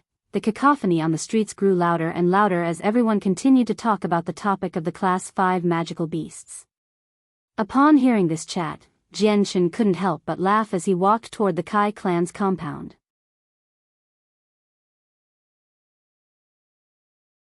Chapter 250. In possession of another 2 Class 5 monster cores. Upon arriving at the Kai clan compound, Jian Shen walked past the gates unhindered as the guards respectfully called out to him. Jian Shen continued to walk toward where the flame mercenaries were. Very few people were moving about, and not too far away, the sounds of pain and suffering could be heard loudly. Captain! Captain! The moment they saw Jian Shen walk in, many of the flame mercenaries members scrambled to greet him with a greater tone of respect than before. During the magical beast wave, Jian Shen had killed many of the Class 4 magical beasts that were close to killing them, thus saving the lives of many of the flame mercenaries members while taking revenge for those who were dead. Captain, you've returned. Qin Feng, Mo Tian, Charkis, Duo Kong and Seth all immediately came from within the courtyard to greet Jian Shen. Each one of them had a few wounds on their bodies, and the bandages wound around their wounds still had blood staining through them. Slowly as everyone came to greet him, Jian Shen couldn't help but sigh in relief as he saw no serious wounds on the 5 great Saint Masters. These 5 were the pillars of the flame mercenaries, and the goal of almost every member in there. He definitely did not wish to lose any of them. How are the casualties? Jian Shen asked the 5. The casualties aren't as heavy as expected. In total 20 of our brothers have lost their lives, 8 of them were Saint Masters. 60 more of our brothers are injured to a lesser degree as well. A man reported. That's not as bad as expected, that's good. Jian Shen relaxed before opening up his space belt. Here are 1,000 purple coins, go buy the medicine needed to heal our brothers and give the rest of the money to the families of the deceased. We thank the captain. With Jian Chen's actions, both the 5 great saint masters and the rest of the members were moved. Immediately, their faces all lit up with emotions as they thanked him. Within the mercenaries, while there were many people that were orphans, there were just as many of them with elderly parents or a wife and children. Many of them had risked their lives on the Tianyuan continent in order to improve themselves and make a living to support their families. They were the backbone of their families and the only source of income. With one's death, that meant their family would have no way of making a living and be forced to live an arduous life. Jian Chen's actions caused everyone there to be moved emotionally. With this, many of the mercenaries decided for good that they would follow Jian Chen in the future. It could be said that this action of Jian Chen had purchased everyone's affection. 2 days later, Yunli and 2 guards arrived at the Kai clan before walking into the small courtyard where Jian Chen was. Brother Jian Chen. After preparing for the past 2 days, the monster cores from the magical beast wave have all been gathered. In accordance to your contributions, the items in this space belt are for you. With that, Yunli handed a space belt to Jian Chen. Looking inside the space belt, Jian Chen saw a large pile of monster cores. There were plenty of Class 4 monster cores, but what had amazed Jian Chen the most was that there were 2 Class 5 monster cores. There are a total of 400 Class 3 monster cores, 100 Class 4 monster cores, and 2 Class 5 monster cores. Yunli explained after handing it to him. Lord, surely the distribution of the monster cores is too much for me. A quarter of the monster cores here are of the Class 4 level, and there are even 2 Class 5 monster cores. This type of distribution will surely make many people bitter. It's also only reasonable to say that these 2 Class 5 monster cores should be given to the 2 senior envoys. Despite being tempted by the 2 Class 5 monster cores, Jian Chen knew that there were only 3 of them. If a single person were to get 2 of them, then the 2 envoys would definitely not feel satisfied by such a decision. Class 5 monster cores were rare treasures, and Jian Chen had no desire to offend 2 Earth Saint Masters. Brother Jian Chen, this type of distribution is already unfair to you as it is. You've contributed so much to the magical beast wave efforts. Even if you were to collect half of the total Class 4 monster cores, no one would complain because aside from the Class 4 magical beasts killed by the magical crystal cannons, the rest of them had been entirely killed by Brother Jian Chen. Because of your actions in dealing with them, many of our brothers were saved. And for the Class 5 monster cores, this was what the senior envoys had both wanted. Yunli explained. Brother Jian Chen. These monster cores belong to you, so don't try to get out of it and just accept them. As soon as his laugh ended, the 2 white-robed Cat Ada and Katafii swiftly entered, with Cat Ada speaking out kindly. In the time span of the past 2 days, Cat Ada and Katafii had quickly healed thanks to the Radiant Saint Master and their own healing ability. Brother Jian Chen. Even though you have 2 Class 5 monster cores, we feel that this is still too little. After all 3 of the Class 5 magical beasts were killed by your hand. If it were not for you, then the both of us would not have been able to kill any of the Class 5 magical beasts and would only have been able to run away. Even with just 1 Class 5 monster core, that is by itself a tremendous profit already. Cat Ada spoke with a gentle laugh and a kind smile. Then if senior envoys both agreed to this, then I will accept it. Jian Chen smiled. Even Jian Chen wanted the Class 5 monster cores because of their overwhelming superiority over Class 4 monster cores. There was a huge qualitative and quantitative gap between the two as 1 Class 5 rivaled at the very least 10 Class 4 monster cores. Brother Jian Chen, I've also consented to give all 3 Class 5 magical beasts' corpses to you. I don't know how you plan to deal with them, whether it be sending them to the auction house or for your own personal usage. Cat Ada laughed. Jian Chen's eyes sparked dangerously as he said, I will take the golden fur tiger king. As for the green-scaled ape's corpse, the envoys can have it. After all, if it were not for the chance given to me by the envoys, would not have been able to kill the green-scaled ape. Hearing that, Cat Ada and Katafii both had happy looks on their faces. Then we will happily take the green-scaled ape's body. With that, Cat Ada didn't try to avoid taking the corpse. The corpse of the green-scaled ape was something that he desired, and had originally planned on buying the corpse from Jian Shen with money. However, now that Jian Shen had unexpectedly given him the corpse, then he would gladly accept it. From the 3 corpses, the green-scaled ape was the highest quality one, since it was at the very least a 5th cycle class 5 magical beast. This level of power was stronger than both Cat Ada and Katafii, so the price would definitely be higher than that of the golden fur tiger king and the bladed crocodile. Afterward, Jian Shen and Cat Ada began to talk to each other. There was a huge kind smile on Katada's face that would allow anyone to feel at ease when talking to him.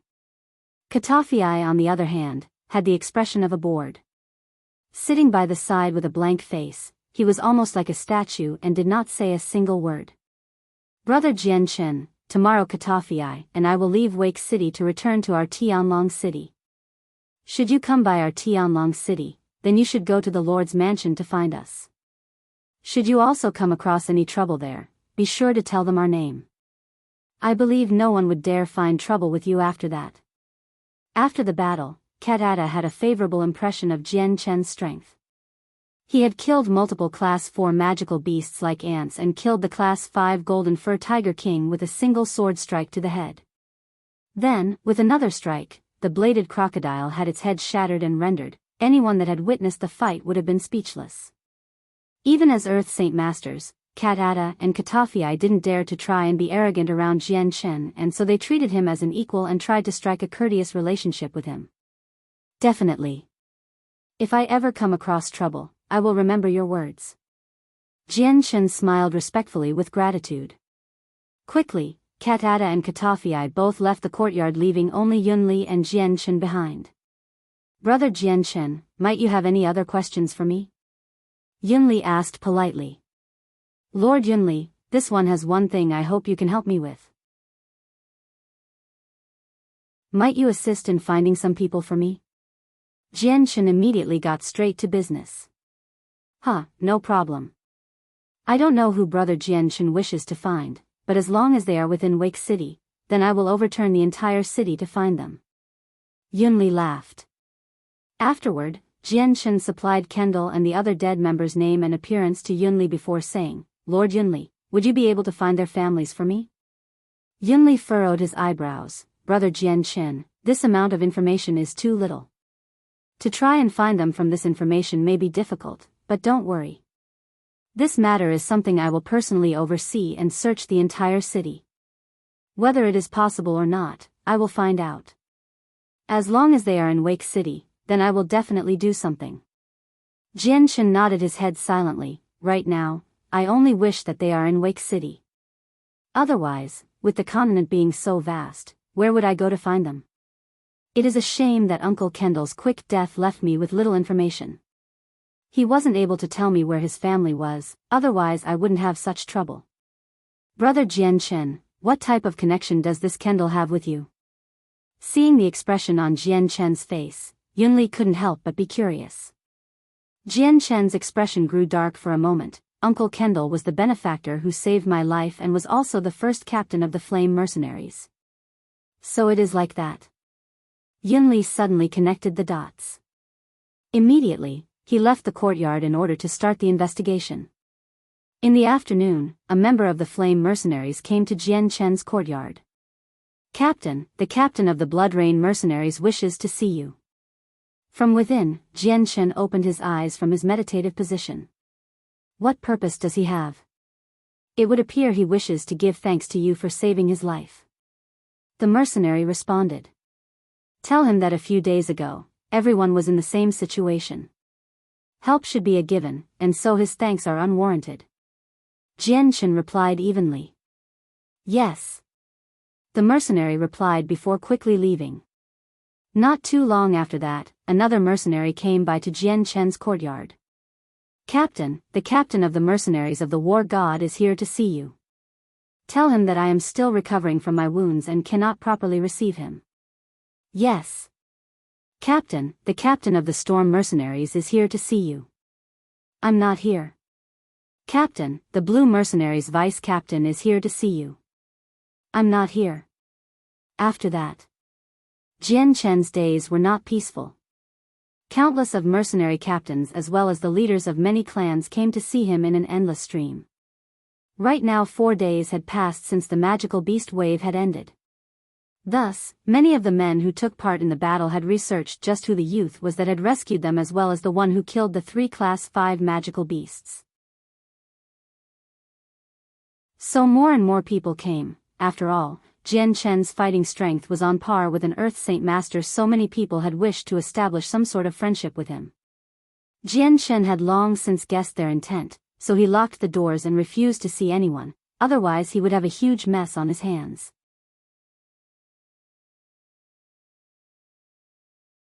Chapter 251. A storm approaches. The stream of people continued on for 3 days before slowly weakening in number. By now, Jian Chen's name had once more made its rounds around Wake City. Now that he was residing within the Kai clan, they had quickly replaced the Tianxiong clan as the #1 clan in Wake City. After all, they had a person with the strength of an Earth Saint Master who had command over a few great Saint Masters. Without a doubt this person was the patron saint of the Kai clan, and within Wake City, he was an existence without parallel, no one that would dare offend him. At the same time, after Yunli had arranged some things, every single street and alleyway was filled with announcements regarding news about Kendall that rewarded information with a prize reward that left everyone speechless. If one had a clue that could be verified, then they would be awarded 10 purple coins, and if the right person was found, then a prize of 100 purple coins would be awarded. A single gold coin was already enough to feed a family of 3 for a month's worth of time. A purple coin was equal to 100 gold coins, and if a single verified hint could be offered for 10 purple coins, then many of the residents and mercenaries of Wake City would definitely be tempted. Immediately, the entire Wake City went into an uproar because of this prize reward. 10 purple coins was an extravagant sum to many of the ordinary families and weaker mercenaries. Within a luxurious restaurant of Wake City, a few middle-aged men sat together at a table. How arrogant is the one called Jian Chen, to refuse to see every one of us. All he did was pick up the opportunity to kill the Class 5 magical beasts by the Earth Saint Masters. Just how is that amazing? One of the men spoke indignantly. That's right. For a 20-year-old youth with good fortune, he is very arrogant. Another man spoke out with disdain in his voice. After hearing the 2 men talk, another purple-robed man spoke out softly, forget it. If a youth that young has a strength on a level like ours, then he has the right to be arrogant. His talent is unordinary, we should just report this to our clan. An individual like this would definitely be a prime person for our clan to rope in, and if he were to join our clan, then we would surely gain huge merits for it. Within a mansion in Wake City, a few well-dressed mercenaries gathered in one place in a meeting room. I've just heard that 2 of the Class 5 monster cores are in Jian Chen's possession. Dehei, hurry up and report this back to the Xia clan. A middle-aged man commanded. Captain, why don't we just purchase the monster core and then hand it over to the Xia clan? That way, we can afford any terrifying matters. A sturdy man asked. The captain in front of him shook his head, that won't do. A Class 5 monster core, let's not talk about if we have the funds to buy it, but Jian Chen might not even want to sell it. Furthermore, the strength he has shown has far surpassed ours, meaning he is far out of our control. The best method right now is to send word of such a prophet to the Xia clan, since only they would have enough strength to contest the Class 5 monster core. In a normal-looking restaurant, a simple sack-clothed man was quickly writing a letter, Xiao Shan. The moment he cried out, a youth around the age of 20 years quickly came and greeted the first man respectfully. Second uncle, what have you called me here for? The man handed over the letter to the youth and spoke seriously. Xiao Shan, take this letter and the other apprentices back to the inner sect and deliver it to the sect leader. Yes, second uncle. The youth took the letter and immediately left. After the youth had left the room, the man let out a breath of air. A Class 5 monster core is certainly too attractive of an object. What a shame that this youth named Jian Chen is too strong and only the sect leader can handle him. Otherwise, my chances of becoming an Earth Saint Master would go up drastically if I obtained that Class 5 monster core. In the blink of an eye, 3 days passed. Within the mansion, Jian let out a sigh as he waved his hand in dejection. Seeing Jian expression, Commander Duo Li immediately grew aware of what that meant. Take them all away, he commanded. Yes. The soldiers standing by the side replied and immediately took out the men kneeling there. Hey, hold on, our money, where's our reward? How could you do this? We've offered you information, and yet you kick us out without rewarding us. Their words fell on deaf ears as Commander Duo Li tried to reassure Jian. Brother Jian, don't feel discouraged. The people you wish to find are undoubtedly in Wake City still. Stay determined. I'd hope so. Commander Duo Li, I will be heading back first then. With that, Jian immediately left the mansion. For the past few days, many people had entered the mansion with news of the whereabouts of Kendall's family, but everyone had tried to be deceitful and told a bunch of nonsense without a single trace of truth. For a few days, this pattern continued with Jian's mood growing darker and darker. Could Kendall's family have all already left Wake City? Perhaps they moved to another city. Unfortunately, with the Tianyuan continent being so vast and only having a tiny amount of information, it was like trying to find a needle within a haystack. There was such a huge ocean of unnamed people, this would be difficult for Jian. After returning to the Kai clan, Jian immediately walked back to the tiny courtyard. Captain, the soldiers from the Lord's mansion have brought over the Class 5 Golden Fur Tiger King's corpse. Right now it's just right over there. What does the captain wish to do with it? Kai Er spoke out from the side. The moment he heard the Golden Fur Tiger King mentioned, Jian stopped where he stood.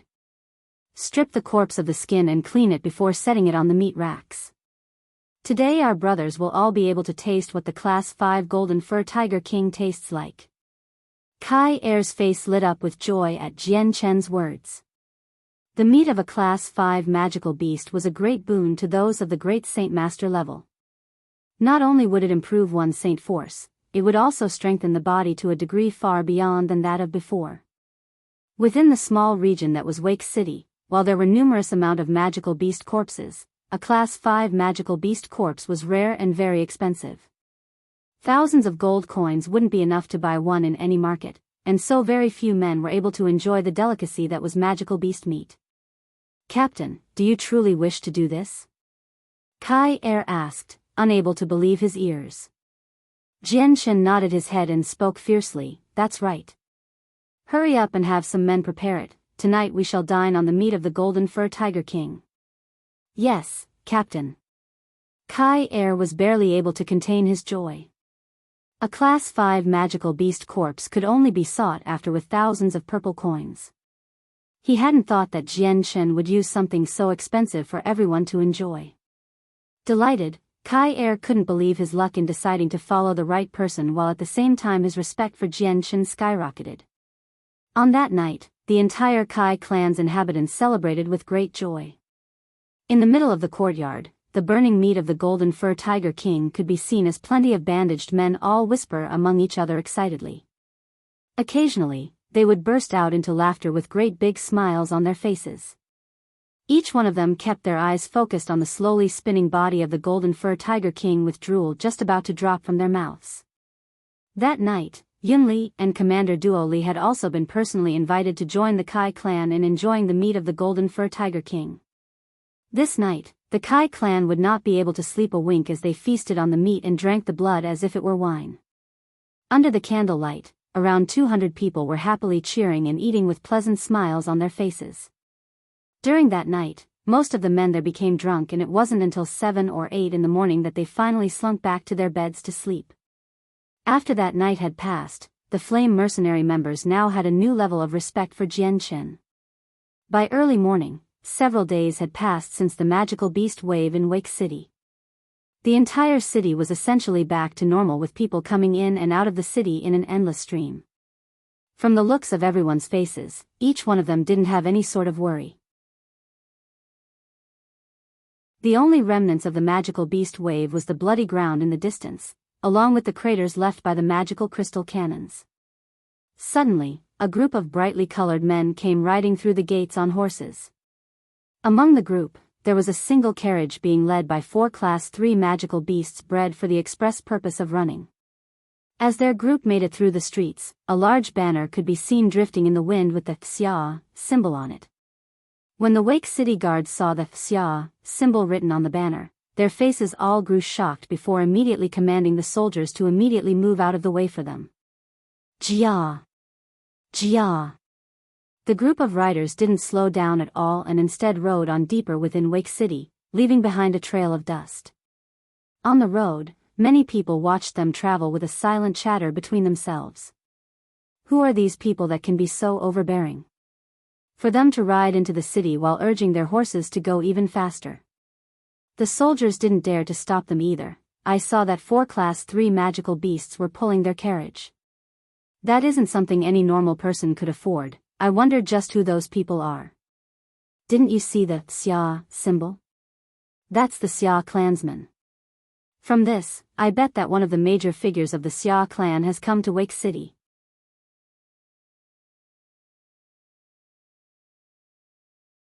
Chapter 252, Xia clan. As soon as the Xia clan's carriage disappeared from sight, the commanding soldier called out to another soldier, "Go and inform the Lord, the Xia clan has arrived in Wake City."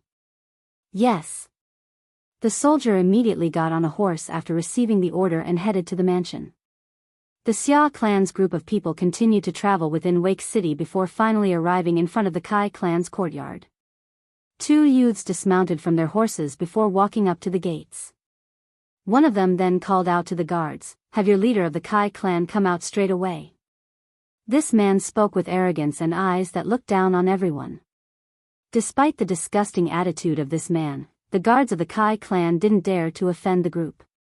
They knew in their hearts that this group had a considerable amount of influence after seeing the formation in front of them, and so one of the guards immediately replied, "Please wait one moment, I will go inform the leader."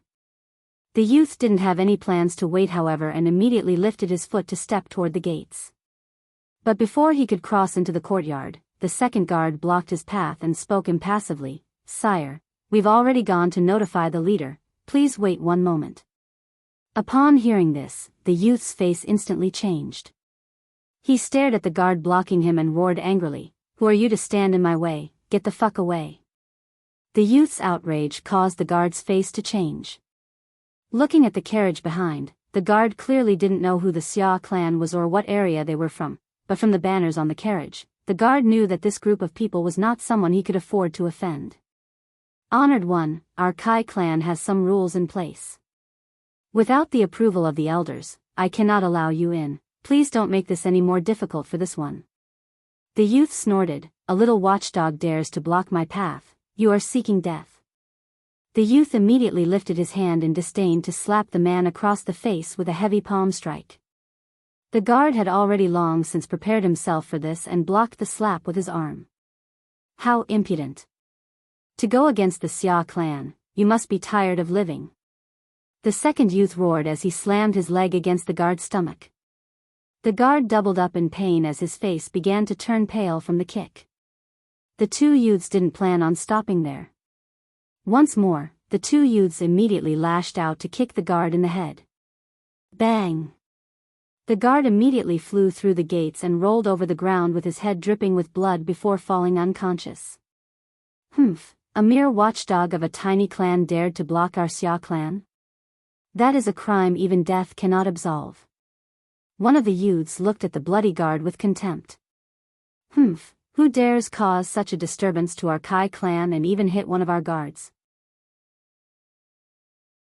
An angry shout came from within the courtyard as Kai Er and a few other men walked forward. "Who are you?" One of the youths stared at Kai Er with disdain. "Humph, I am Kai Er, clan leader of the Kai clan." "Who are you too?" Kai Er sneered. "So you're the clan leader, we are from the Xia clan." The youth laughed. "The Xia clan." Immediately, Kai Er's face changed before asking, "Which Xia clan?"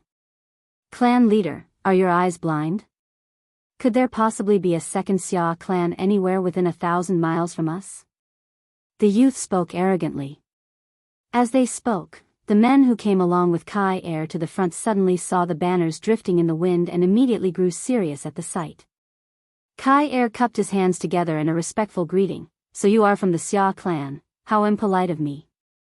If the Xia clan were to come by the Kai clan a week ago, then Kai Er would have definitely been extremely respectful. At this moment, he was no longer afraid of them since the Kai clan of today was no longer the same Kai clan from before. Clan leader, hurry up and pay your respects to our young lord. The youth sneered. Hearing this, Kai Er looked toward the carriage and cupped his hands together. Kai Er of the Kai clan respectfully greets the young lord of the Xia clan. What purpose might the young lord have with our Kai clan? Seeing how Kai Er was so casual, the guards to the carriage looked at him with their eyes narrowed. Despite how impassive Kai Er was to their lord, they didn't say anything. Kai Er, I've heard there is a youth named Jian Chen in your Kai clan, is this true? A youth spoke out from within the carriage. That's right. Kai Er didn't deny it. Go and call out Jian Chen, I have some matters to speak to him with. The youth spoke.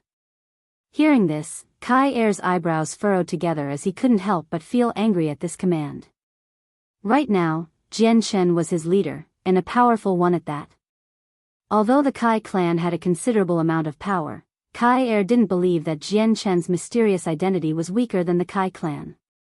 So when the youth within the carriage told him to call out Jian Chen, Kai Er couldn't help but feel dissatisfied by this. Kai Er's smile didn't quite reach his eyes as he spoke. Lord Xia, I will go report to Captain Jian Chen, but whether or not he decides to see you is not something I can guarantee. Shameful. How impudent. When Kai Er spoke, the men guarding the carriage couldn't help but cry out, the identity of our young lord is something that even the city lord of Wake City has to be respectful. This Jian Chen is a mere mercenary, something vastly different than our young lord. There is no need to report to him, have him come out here right away. An significant blade of grass dare make the young lord of the Xia clan wait? Humph, how audacious. Call out this Jian Chen immediately and don't waste our time. You risk incurring our wrath if this continues any longer. Another horseman cried out in anger. At these indignant cries, Kai Er's face began to grow dark. Go and have some men bring out Jian Chen. The young lord called from within. Yes, my lord. Immediately a few men dismounted from their horses and headed within the courtyard. Halt. This is the domain of the Kai clan. Without the clan leader's consent, no one can simply walk in. At this moment, a loud voice called from within the courtyard. Turning everyone could see Duo Kong, Charkis, and Qingfeng all walk toward the gates slowly.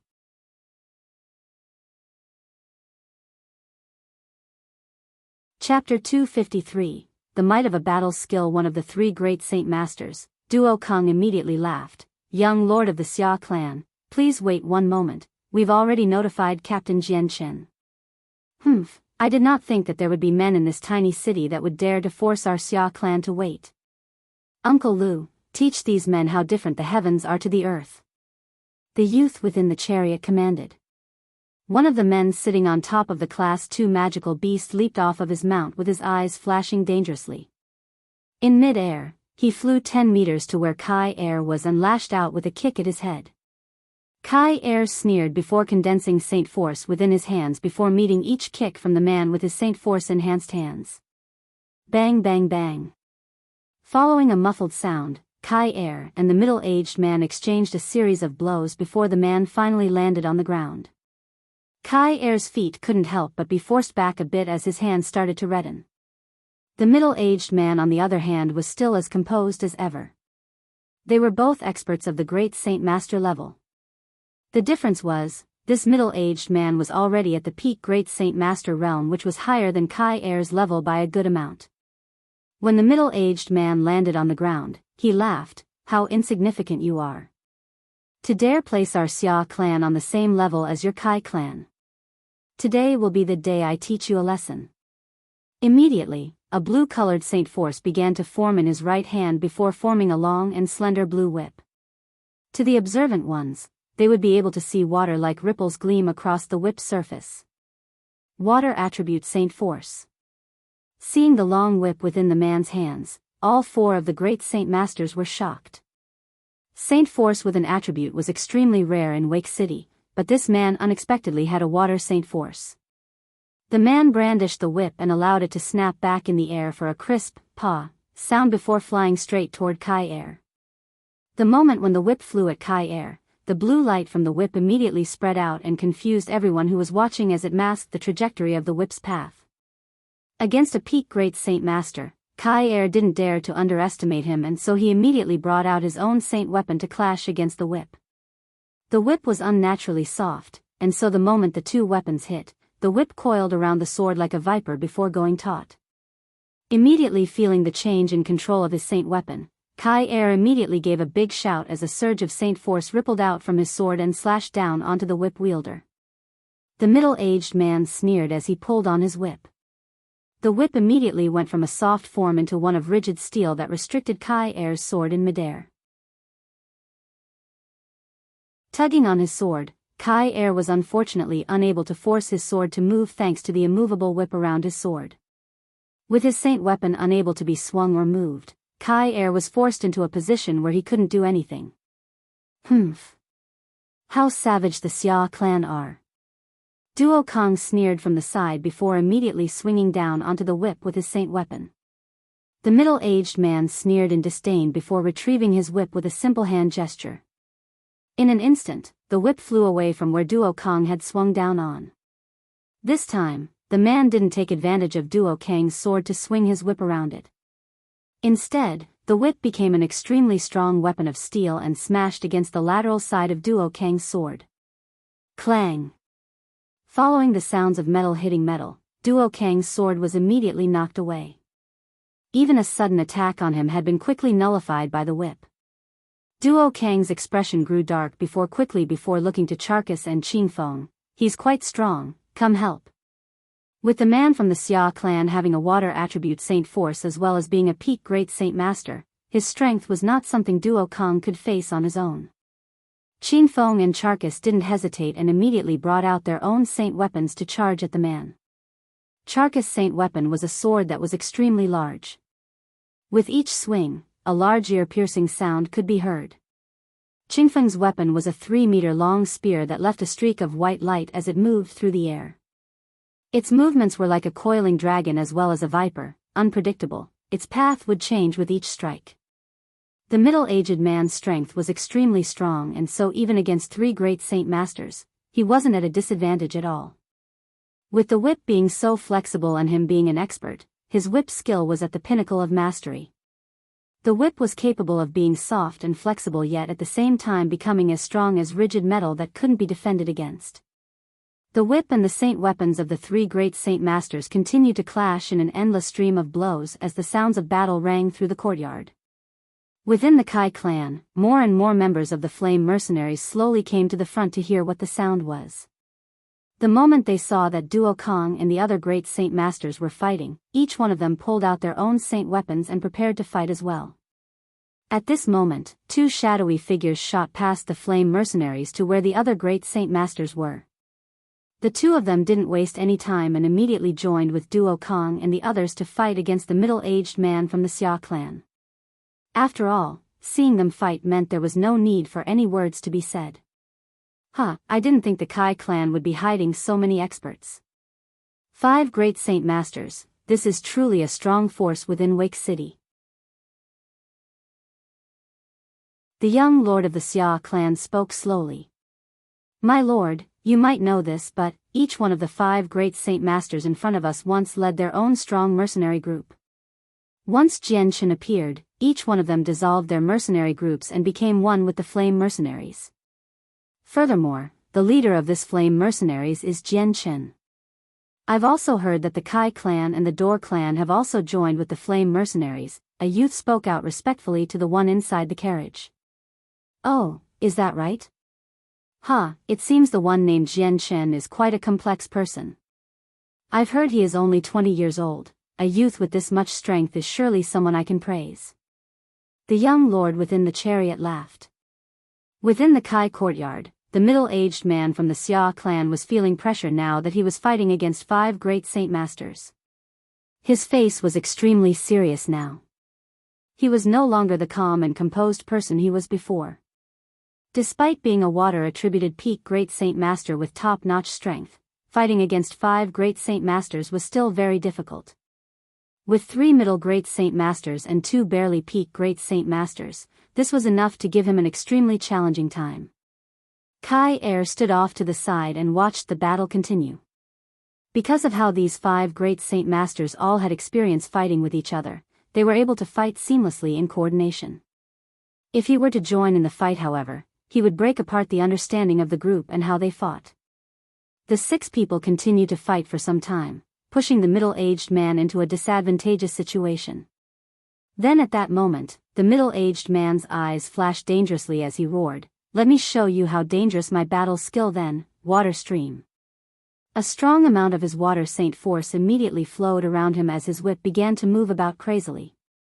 Around him, numerous blue-colored whips formed and filled the sky before flying toward the 5 Great Saint Masters. Duo Kong and the other 4 all shouted angrily as their inner saint force pulsed out of them to form on the outside of their bodies. Immediately, the stream of water crashed into the 5's defenses. While their saint force pulsed violently upon contact, the good thing was that despite the strength of the battle skill, the defenses of the Great Saint Master were enough to defend against it. Mountain-carrying torrent. The man shouted once more as the whip in his hand rippled once more before striking at Duo Kong and the others in the pattern of a viper. The 5 weren't afraid at all and struck at the whip simultaneously. While the whip looked small at first, it then suddenly transformed into the size of a huge mountain.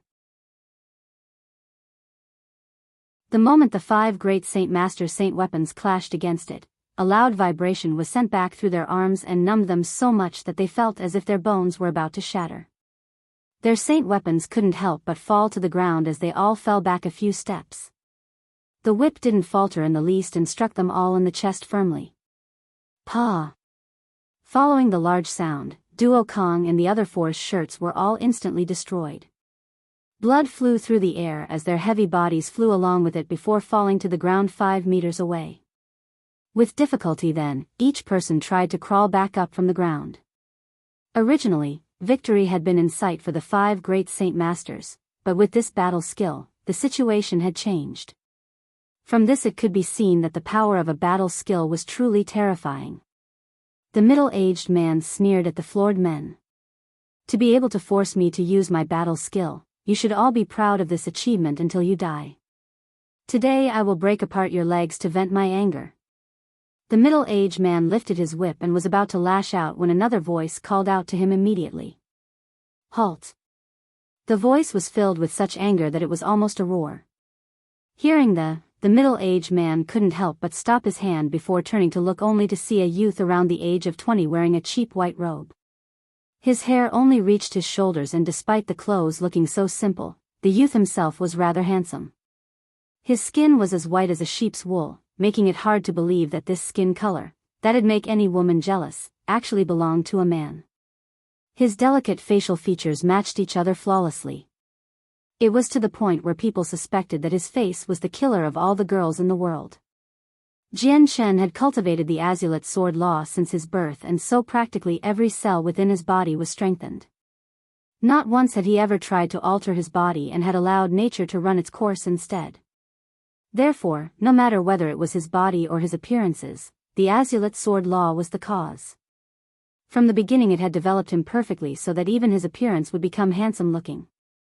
As he grew older, he had also continued to train his body and strengthen it, causing his appearances to follow suit. "Who are you?" The middle-aged man from the Xia clan sternly asked as he glared sharply at Jian Chen. Jian Chen's expression was overcast as he said, "I'm the one you're looking for, Jian Chen." He didn't conceal the intense killing intent reflected in his eyes.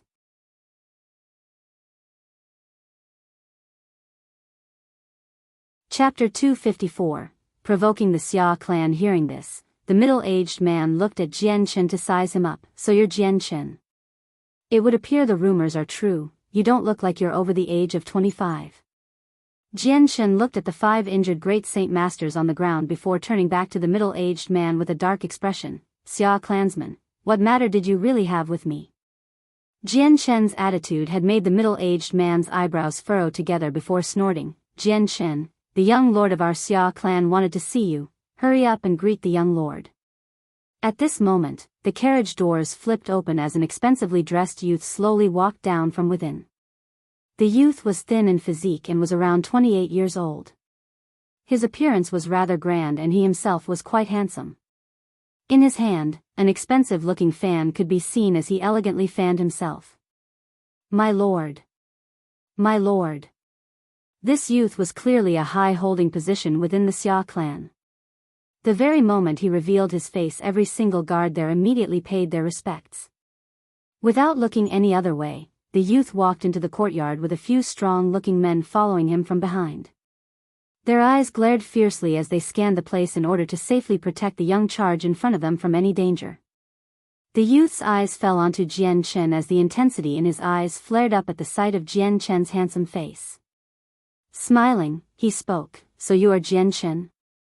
You are unexpectedly quite handsome looking." Jian Chen looked at the young lord of the Xia clan for a moment before looking at the men around him. He could tell their strengths automatically: 3 great Saint Masters, 5 peak Saint Masters, and the Water Saint Force peak Great Saint Master that could fight the 5 great Saint Masters. This was surely a very strong force of power that could not be easily matched in Wake City. Jian Chen sneered, "Lord Xia, explain your purpose for coming." Laughing, the young lord said, "So you are a man who gets to the point. Good, I won't beat around the bush and get straight to the problem then." With this, the young lord stopped speaking for a moment before resuming with a serious expression, "Jian Chen, I know you have 2 Class 5 monster cores. I have come here today to buy those 2 monster cores from you." "Apologies, but I am not selling the monster cores." Jian Chen spoke with no hesitation at all. The young lord had already anticipated this outcome, however, and continued, "Jian Chen, those Class 5 monster cores will only bring you trouble if you continue to keep them. You are risking your life, and even as a mercenary captain, those great Saint Masters under you are not enough to guard the monster cores. Even an Earth Saint Master would be attracted to take a Class 5 monster core. You wouldn't have the ability to stop them if they tried. So it would be in your best interest to sell them to me. This way, not only will you make a nice sum of money, but you will also be one problem shorter." "My apologies, but I've said already that I am not selling the monster cores." Jian Chen's voice grew colder with this repetition. The young lord's eyes frosted over for a moment before smiling, "Jian Chen, I will give you 3 days to think it over. On the 3rd day, I will come back. Of course, don't even think about running away in that time. If you do, then we will take this as a provocation of our goodwill. And after that, you will be aware of the consequences." With that, the Xia clan's young lord turned around to leave. Seeing the young lord about to leave, Jian Chen's eyes flashed coldly before shouting, "Halt!" The young lord turned around with a smile as he stared at Jian Chen. "What's wrong? Have you changed your mind?" Jian Chen looked at the 5 injured men at his side before pointing at the middle-aged man. "The rest of you can go, but you will stay behind." Hearing this, the young lord's expression changed, as did the middle-aged man, who looked at him in shock. "Jian Chen, just what is the meaning of this?" The young lord had already sensed the ill intent of Jian Chen, whose face continued to grow darker. Within Wake City, there had never been someone who dared to provoke the Xia clan's authority. Jian Chen's face revealed a cold smile. "You truly do treat this area as if it was your backyard. You come whenever you want, and you leave whenever you wish. After injuring my men, don't even think about leaving today." "Pa!" The folding fan in the lord's hand snapped shut as he lost his previously calm demeanor. "Impudence! You should remember just who you are speaking to, Jian Chen." The young lord's words fell on deaf ears as Jian Chen continued to stare dangerously at the man who had injured his 5 great Saint Masters. The middle-aged man looked at him in amusement as he couldn't help but break out into a smile. Despite hearing that Jian Chen's strength was quite strong, Jian Chen was still very young, therefore he couldn't be that strong. Also, the middle-aged man had full confidence in his strength, so he hadn't placed Jian Chen within his eye at all. "Jian Chen, could it be that you wish to punish me? But, how do you plan on doing that?" The man smiled with disdain. Death. Immediately, a strong amount of killing intent flooded Jian Chen's face. When it came to those who wronged him first, Jian Chen had no mercy. If he hadn't shown up at the time he did, then the 5 great saint masters would have suffered from even more serious wounds. Even then, in front of all the flame mercenaries, he had to be unyielding to everyone else. If he were not, then it would affect his leadership. That was because while his flame mercenaries were not considered weak, there were still people who were hell-bent on overtaking him. Jian Chen, you are courting death. Both the middle-aged man and the young lord cried out in anger. Their faces grew ugly to look at as they looked at Jian Chen with a killing intent.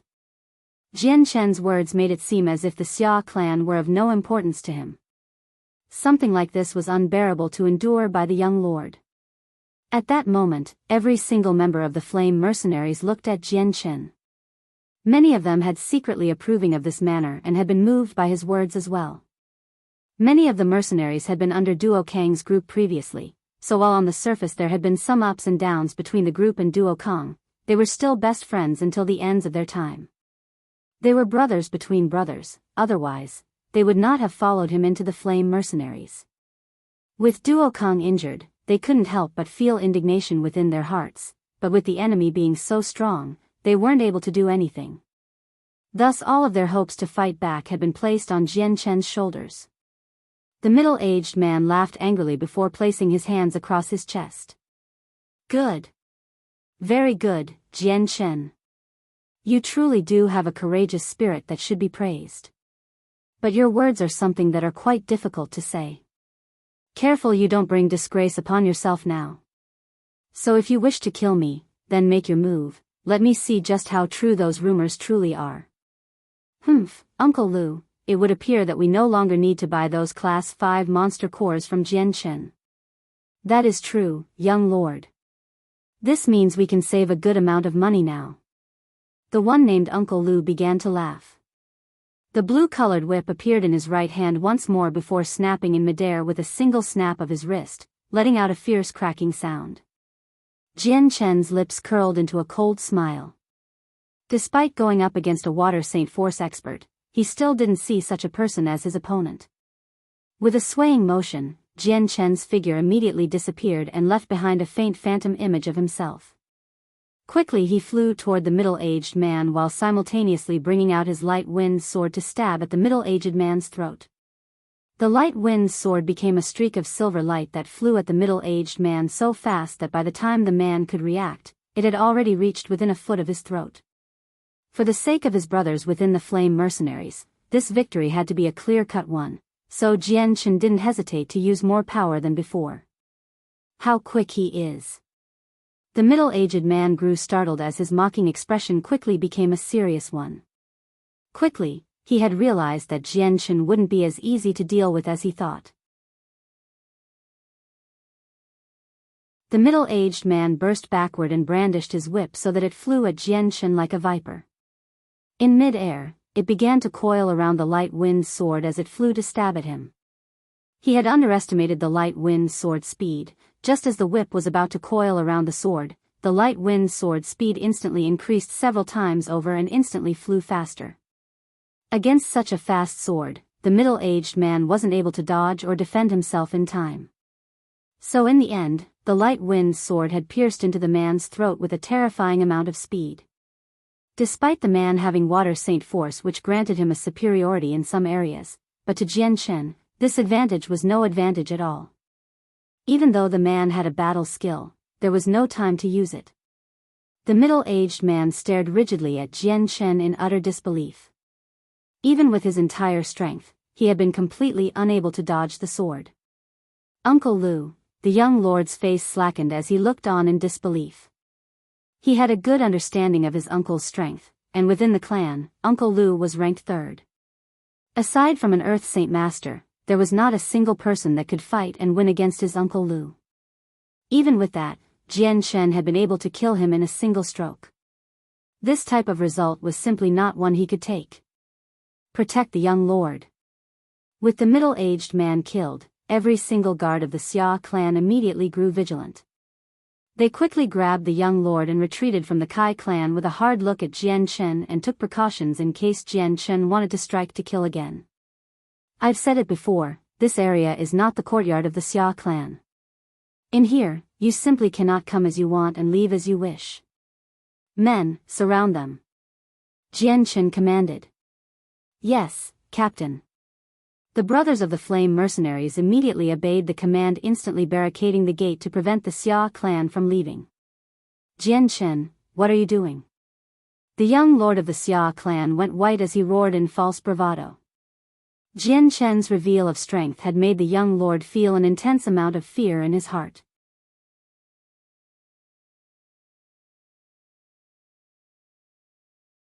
Chapter 255, Power, Lord Xia, how brazen you are. After hurting my brothers, did you really think you could leave this area safely? Jian Chen had a smile that didn't quite reach his eyes as his voice grew colder. You've already killed Uncle Lu, what more do you want? The young lord looked at the 100 men surrounding him with a look of fear on his face. My father is the representative of the Xia clan, Jian Chen. If you kill me, then my Xia clan will definitely do their best to kill you. Do you really think I am afraid? You should have already known. If I am willing to kill a Xia clansman, then I am not afraid of offending your Xia clan. Jian Chen was not afraid of the Xia clan's might at all, and so his words were spoken with ease. The young lord was deathly pale and had a great amount of remorse in his heart. If he had known that Jian Chen would be this difficult to deal with, then he wouldn't have dared come in the first place. At this moment, Kai Er walked up to where Jian Chen was. Captain, the Xia clan is very strong and this is the son of the leader of the clan. If he were to die here, then the Xia clan would go berserk. Is the Xia clan truly so strong? Jian Chen asked. This was the only question that mattered to him. Kai Er spoke once more. There are 10 great saint masters within the Xia clan, and the leader of the clan himself is rumored to have made a breakthrough to become an earth saint master. Not only that, but he also has mastery over his water saint force as well as some strong battle skills. Jian Chen nodded his head. From the young lord's arrogant air and words, he had already guessed that the Xia clan had the backing of an earth saint master. But what was more important was just how many Earth Saint Masters there were. Jian Chen looked at the young lord. Young lord, do you truly wish to leave from this place safely? Although Jian Chen's words suggested that he was willing to let the Xia clan go, his attitude was still an unyielding one, causing the young lord to be confused. If he were to have another stroke of bad luck, then he would definitely not be able to leave the area alive. After Uncle Lu had been killed in a single blow, the young lord of the Xia clan understood that Jian Chen's strength was enough for him to not fear the Xia clan. Jian Chen, our Xia clan no longer wishes for the Class 5 monster core, only that I may leave this place safely. We will even offer you a large sum of money for this. The young lord's eyes had a look of hope in them. Although he was a noble, he had lived a sheltered life and was constantly protected by everyone. He didn't have the heroic spirit that mercenaries had after experiencing life and death situations again and again. So in such a situation like this, it wasn't easy for him to maintain a calm composure. Revealing an evil smile, Jian Chen stared at the space belt on the waist of the young lord. Young lord, if you truly wish to leave from this courtyard safely, then hand over your space belt. The young lord's face changed greatly from that demand. All of the items in his space belt were of his personal property, and so he was reluctant to part with it. Struggling to keep a calm composure, the young lord bit his lips and said, Fine, Jian Chen, I will hand over my space belt to you. I hope you will stay true to your word and let me leave peacefully. Naturally. Jian Chen laughed. Afterward, the young lord parted with his space belt reluctantly before demanding, I will be taking the corpse of Uncle Lu with me. Jian Chen didn't say another word and flicked the space belt around Uncle Lu's waist into his hand and threw the body to the Xia clansman. Immediately 2 of the guards caught the body carefully before slowly retreating back out of the courtyard. When the Xia clan retreated, there was no hesitation at all. In the courtyard, every member of the Flame mercenaries looked at Jian Chen with a huge smile on their faces. This action of Jian Chen had won over everyone's hearts. Kai Er and the other 5 great Saint Masters came around to where Jian Chen was and spoke seriously. Captain, it can be said now that we have offended the Xia clan. This isn't a matter that they will take lying down. It would appear that we will need to prepare to fight against them in the future. Jian Chen nodded his head. Captain, since we have offended the Xia clan, why couldn't we force them to stay behind? Now that we've offended them, we should have killed them all, lowering the number of great Saint Masters in their clan, weakening their overall strength. Charkis asked with confusion. Absolutely not. Jian Chen shook his head. Although I've killed one of their experts, the Xia clan will definitely be mindful of my strength now. If they were to come for my life, then the Xia clan would suffer a huge lose as well. I believe the Xia clan will try to send some expendable person to test me so that they won't lose much if that person dies, and will also give them more time to prepare. This son is quite different, however. As the son of the leader, his position within the clan is quite unique. If I were to kill him, then I'm afraid that the Xia clan would be the second coming of the Tianxiong clan and immediately mobilize their entire clan to deal with us. Although I don't fear them, but our brothers are injured, so it is in our best interest to avoid a clash. The captain is quite wise. The 6 great Saint Masters all nodded their head in approval. Jian Chen took out some money from his space belt. There are 5,000 purple coins in here. Kai Er, take this money and go heal yourselves. We must make sure that everyone is fully healed, and if there's any money left over, share it with everyone else. Outside the gates, 20 blue-robed men riding on top of Class 2 magical beasts quickly rode into Wake City in a fierce rush.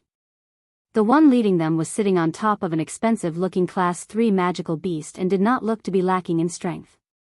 This type of formation had plenty of people, as well as having magical beasts that neither caravans or mercenaries could afford to have. Just as they entered the entrance to Wake City, the grandiose-looking carriage of the Xia clan simultaneously came charging out. Each one of the guards were looking down, and on top of one of the Class 2 magical beasts, there was a body that continued to leak blood. At the sight of the Xia clan's chariot, the blue-robed men couldn't help but stop.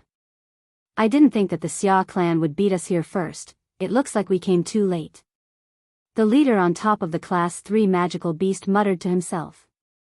Soon after, his eyes widened as he saw an inconceivable sight. How could this be? Could Wake City have a high-level expert strong enough to kill Lu Zheng? The man couldn't help but gasp in shock. Master, that's the chariot of the Xia clan. I didn't think they'd come here so fast. I can only assume that the Class 5 monster cores have been purchased by them already. A skinny man said from the side. The middle-aged shook his head as he looked at the dead body on the magical beast without saying a single word.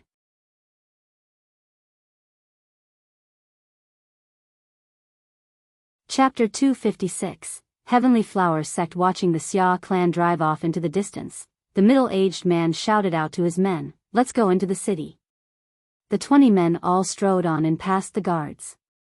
None of the city guards dared to stop them, as judging from the magical beasts, they knew these men were strong. So without any further obstructions, the group entered the city. The man sitting on top of the Class 3 magical beast led the group into the streets. Looking around him, he then turned to look at the group behind him. Disciple Zhang. Teacher. Immediately, one of the men riding on a magical beast came up to where the middle-aged man was and spoke up, "Teacher, what is needed of me?" Disciple Zhang, go and take a few people to see what happened to the Xia clan. The man sitting on the Class 3 magical beast spoke with a serious expression. Yes, teacher. Without question, the disciple immediately called over a few men and rode off to find out some information. Let us wait a moment for Disciple Zhang to return. The man had his mount stop by the side of a street and spoke to the rest of his group. We follow teacher's command. The rest of the uniformed men spoke out. Afterward, the dozen men and magical beasts all waited by the side of the street patiently. On the street, many passers-by turned their heads to look at their group with curiosity. Quickly, the group of men who had rode off to find information came back. The one called Disciple Zhang came up to the middle-aged man and spoke out, "Teacher, we've came across some information. Less than an hour ago, the Xia clan arrived at Wake City and immediately rushed toward the Kai clan's compound. but they soon left afterward. The middle-aged man's eyebrows furrowed together as he muttered, Kai clan, so this is just what I expected. Teacher, should we go to the Kai clan? Disciple Zhang asked. Although he looked like a rough man in stature, he was very meticulous in his thoughts. The middle-aged man shook his head as he looked at the rest of the group. Let's go and find an inn to take residence in for now. Teacher, are we really not going to the Kai clan then? A voice called out in confusion from behind. The situation is quite different. Let's first find an inn for now. With this, the middle-aged man rode away on his magical beast mount. In a grand-looking room with its doors closed shut, another middle-aged man and two others around similar ages were all gathered together. One of them wore a blue uniform with his hair almost covering his face. Another was a heavily rugged man with a shaved head with his naked arms being revealed from his uniform. Teacher, what purpose have you called us here for? The blue-uniformed man asked. This Kai clan is quite complicated if even Lu Zheng was killed by them. It would appear the mission given to us by the sect leader will be quite difficult to accomplish. Teacher, on the road, I heard plenty of information regarding this Jian Chen. Rumors say that he, alongside 2 fire-attributed Earth Saint Masters, killed 3 Class 5 magical beasts. If he was able to fight with a Class 5 magical beast, then his strength is surely not weak. It seems to me that Lu Zheng from the Xia clan was most likely killed by Jian Chen. Within Wake City, only he would be able to kill a man of his strength. The bald man said. The one being called teacher nodded his head. This mission given to us is quite difficult. Lu Zheng from the Xia clan isn't too far away in terms of strength compared to me, so I didn't think that he would die here. It appears that we will need to pay a visit to this mysterious expert named Jian Chen. There's no time to waste, teacher, we should go now. One of the men quickly proposed. All right. Immediately, the 3 men exited the inn and rode on their expensive-looking magical beast down the street toward the Kai clan. Arriving at the doors to the Kai clan, the 3 men dismounted from their horse and immediately walked up to the guards standing there. Cupping his hands, one of the men spoke out respectfully, Fellow brother, we are from the Tianhua sect with an important matter to discuss with your clan leader. Would it be possible for us to enter? The man didn't dare sound arrogant, so his voice was very amicable sounding. That's fine. Please wait here while I go notify the leader. The guard didn't hesitate at all before leaving to report back to the leader. The 3 middle-aged men waited patiently with calm expressions. Within the Kai clan courtyards, Jian Chen, Kai Er, and the 5 great Saint Masters were all currently discussing among themselves on what the next step should be to deal with the Xia clan. Although they weren't sure if the Xia clan was willing to go to war over the man's death, they still had to make sure preparations were in place so they wouldn't be caught unprepared. At this moment, a guard swiftly entered and spoke up, My lord, there are 3 men from the Tianhua sect that wish to meet with the clan leader. What, the Tianhua sect? Hearing this, Kai Er was startled. Immediately he turned to the guard and asked him, were there truly only 3 men? Yes, my lord, there were only 3 men. The guard replied respectfully. Seeing Kai Er's reaction, Jian Chen narrowed his eyes and asked, Kai Er, who are the Tianhua sect and just how strong are they? Captain, the Tianhua sect is a sect located 2,000 kilometers away from Wake City on a mountain. I'm not too sure of their exact strength, but they are not any weaker than the Xia clan. In fact, they are actually far stronger. Kai Er said seriously. Jian Chen could begin to feel a sharp headache coming as he muttered, the temptation of Class 5 monster cores is truly great. I didn't think that an even more powerful faction than the Xia clan would appear straight afterward. Captain, this Tianhua sect clearly wants the Class 5 monster core. It's up to you to decide, do we handle this matter the same way we dealt with the Xia clan? Mo Tian asked. Jian Chen shook his head slowly, let's see first before we act. Although I'm not afraid of them, I have to do my best to avoid the trouble that offending a powerful group would bring to our brothers. Soon after, Jian Chen brought Duo Kong and the rest of the great Saint Masters to the front gates. From a distance, Jian Chen could see the three uniformed middle-aged men standing there. One of them was a peak Great Saint Master and the other two were middle Great Saint Masters. This one is called Jian Chen. What matters might the Tianhua sect have? Jian Chen cupped his hands respectfully. When the three men looked at Jian Chen, each one of them were extremely surprised. Immediately, the person up front cupped his hands together. So you are Sire Jian Chen. Sure enough, the rumors saying that you are quite the handsome youth are true. Us three are from the Tianhua sect. I am Qing Yun, and these two are my disciples. Qing Shan. Qing Mu. The two men standing right next to him cupped their hands together.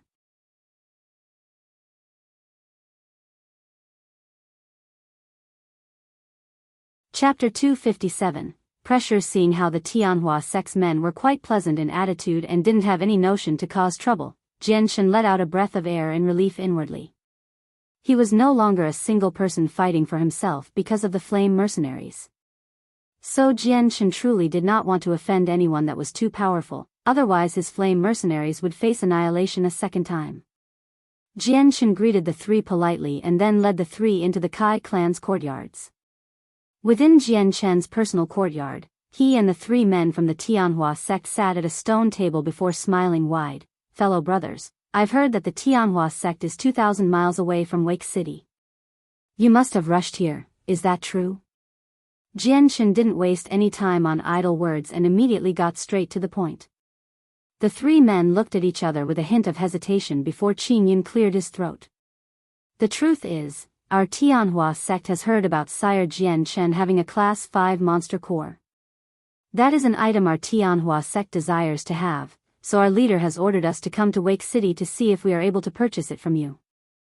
Jian Chen had a regretful look on his face from that answer. My apologies, but while I do indeed have a Class 5 monster core on me, it is not for sale since I have use for it as well.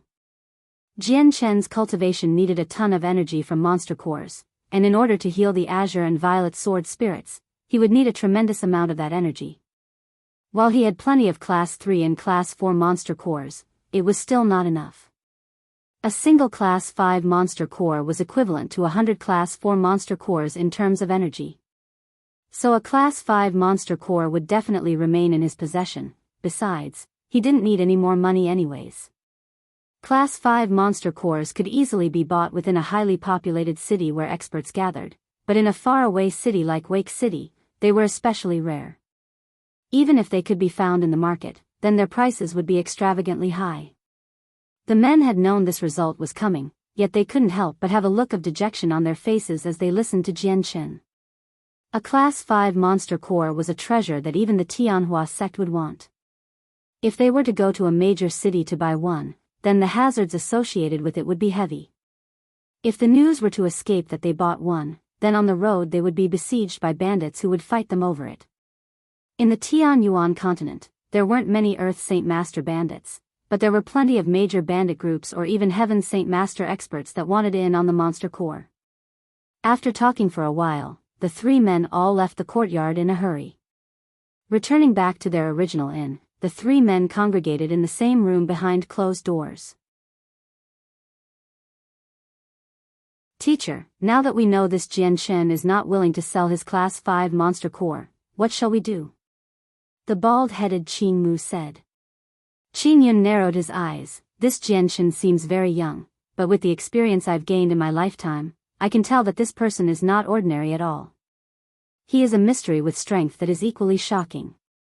Although we weren't able to accurately guess just how strong he is, if he was able to fight with a Class 5 monster, then that means his strength isn't anything minor. Furthermore, he was able to kill Lu Zheng, who is similar to me in terms of strength. Teacher, then should we return back to the sect? Qing Shan spoke with an unwilling face.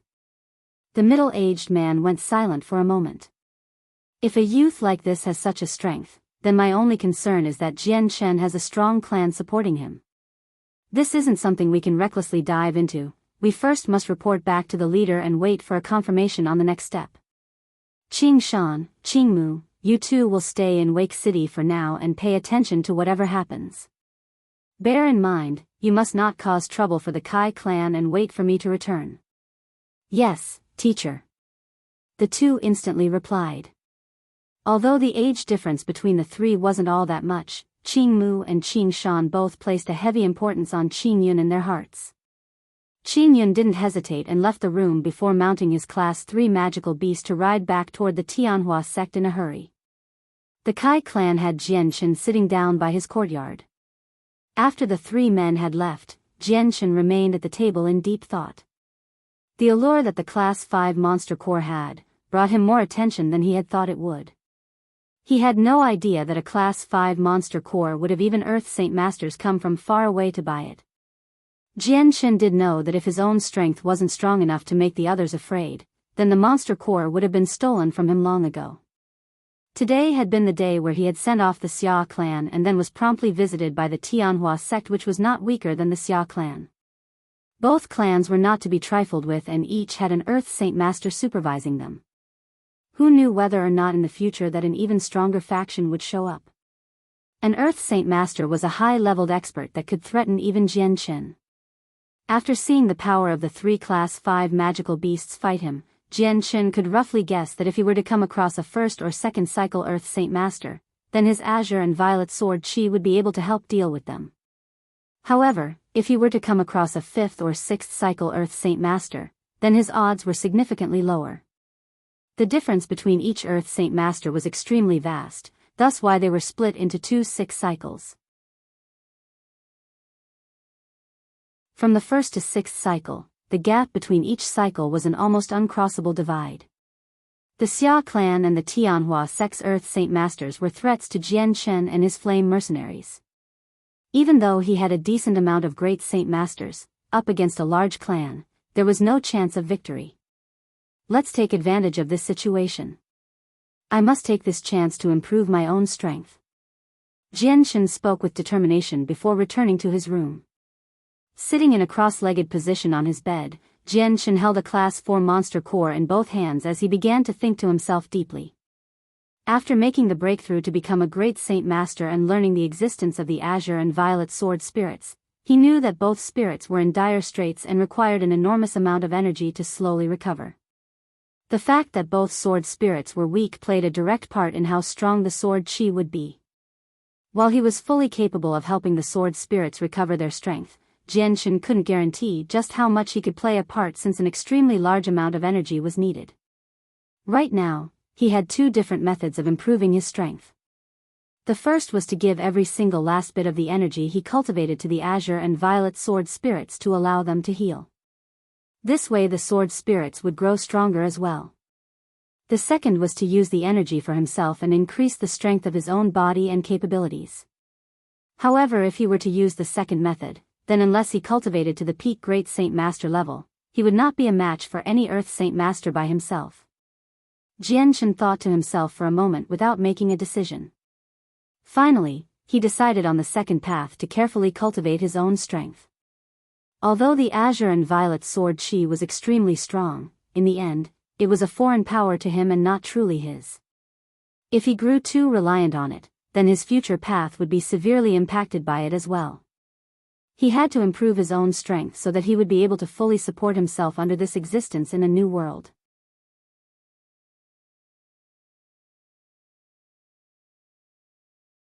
Chapter 258, Who Did It? Jianshan sat on his bed cross-legged with 2 Class 4 monster cores in each hand as he continued to absorb the energy into his body. After his breakthrough to become a great Saint Master, the amount of energy he could absorb at once had increased much to Jianshan's utter relief. After the Azure and Violet Sword spirits had awakened, the amount of energy they were taking from him had decreased significantly. He could now absorb around half of the energy within a monster core in comparison to the lowly 10% he had when the sword spirits had been actively taking it. Now that the Azure and Violet Sword spirits were awake and were capable of self-thought, they still didn't communicate with Jianshan frequently. They were connected to Jianshan in a unique way and sometimes communicated to him via a mysterious manner. Within the Kai clan, after Jianshan had begun to cultivate, the members of the Flame Mercenaries all took out a few monster cores and began to cultivate themselves. Each one of them had felt a huge pressure on them with the Xia clan and Tianhua sect coming into the scene. Despite being relatively new to the Flame Mercenaries and knowing Jian Shen for a very small amount of time, his words and actions had already gained everyone's respect and acknowledgement. In a flash, a whole day went by and turned to night. Ever since the Tianhua sect had left, the Kai clan had been extremely peaceful with not a single person making a racket. 2,000 kilometers away within a dense forest on a mountain, there was a clear patch of grass. A series of pavilions stood tall in the night sky as a group of fireflies floated about and illuminated the night sky. The Tianhua sect was located within the borders of the Blue Wind Empire. For over 100 years, they had been slowly gathering strength, and so after those 100 years, they had finally made it out of the preliminary step. They had 1,000 disciples with at least 50 great saint masters, making their sect one of the most powerful ones for kilometers around. Within one of the private rooms, 2 uniformed men sat on the opposite sides of each other. "Senior, with the situation looking like this, I don't know what the proper course of action should be." A middle-aged man spoke seriously. It was Qing Yun. After returning to the Tianhua sect, he had reported what he had learned in Wake City to the leader of the sect. The uniformed man sitting on the opposite side of Qing Yun went silent for a moment. This man was the leader of the sect, Qing Tian. He was 5 years older than Qing Yun, and while the age difference wasn't that big, the difference between their cultivation rates simply couldn't be compared. A few years back, Qing Tian broken through the bottleneck to become an Earth Saint Master. With his talent, his cultivation had been astoundingly fast. Qing Yun on the other hand still remained at the peak Great Saint Master level. Qing Tian pondered to himself before speaking lightly. Although a Class 5 monster core is quite precious, it isn't priceless. They are relatively common in a major city, so even if Jian Shen doesn't wish to sell it, then that's that. It would be in our best interest to not bother him regarding this. I've a feeling that this Jian Shen is even more complex than what meets the eye. If we were to offend him, then our Tianhua sect might come across some trouble. Senior, could it be that you are worried about the power standing behind Jian Shen? Qing Yun spoke with a serious expression. Qing Tian nodded his head. Correct, this worries my heart a little. However, no matter if the power standing behind Jian Shen is strong or not, his cultivation talent alone is enough to shock people. The amount of 20-year-olds with that type of power on the Tianyuan continent can be almost counted on one hand.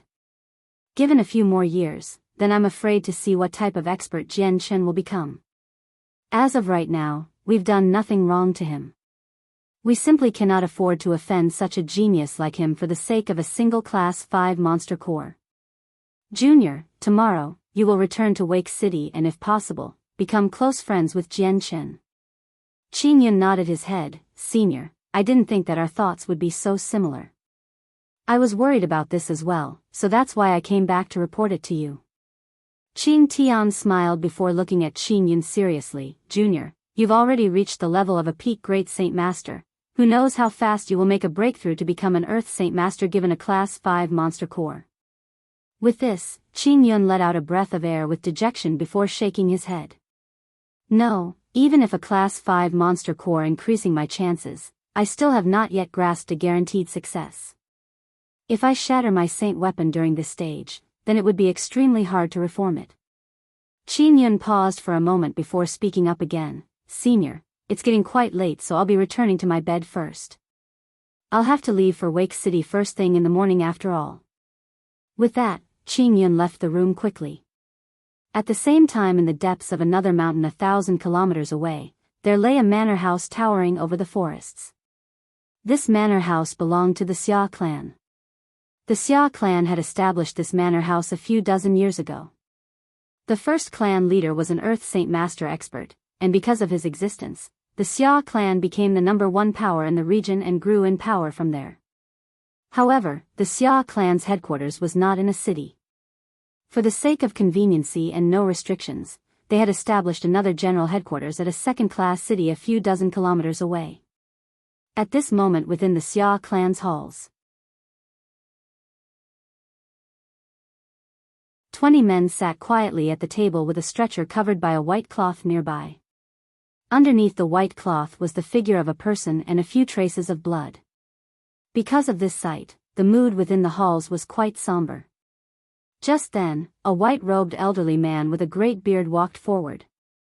Directly sitting down in front, the elder looked at the group assembled in front of him, who looked back at him respectfully. "We pay our respects to the leader." Just as the elder sat down, the 20 men all left their seats to immediately kowtow to the elder. The elder looked at everyone for a brief moment before looking at the stretcher. There was a complex look on his face for a moment before the elder waved his hand. "You may sit." "Yes, leader." It was only at this moment that everyone could finally sit back down.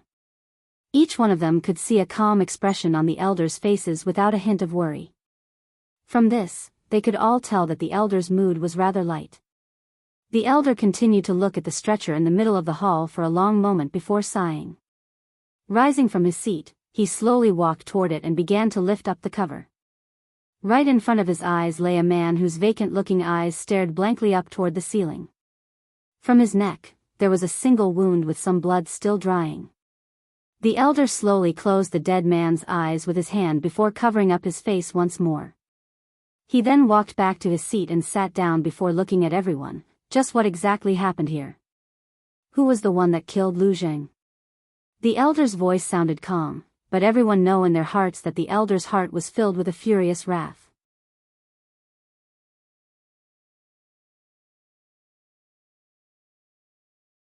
Chapter 259. The Xia clan's dispatch. With those words, the entire hall went quiet as everyone grew serious.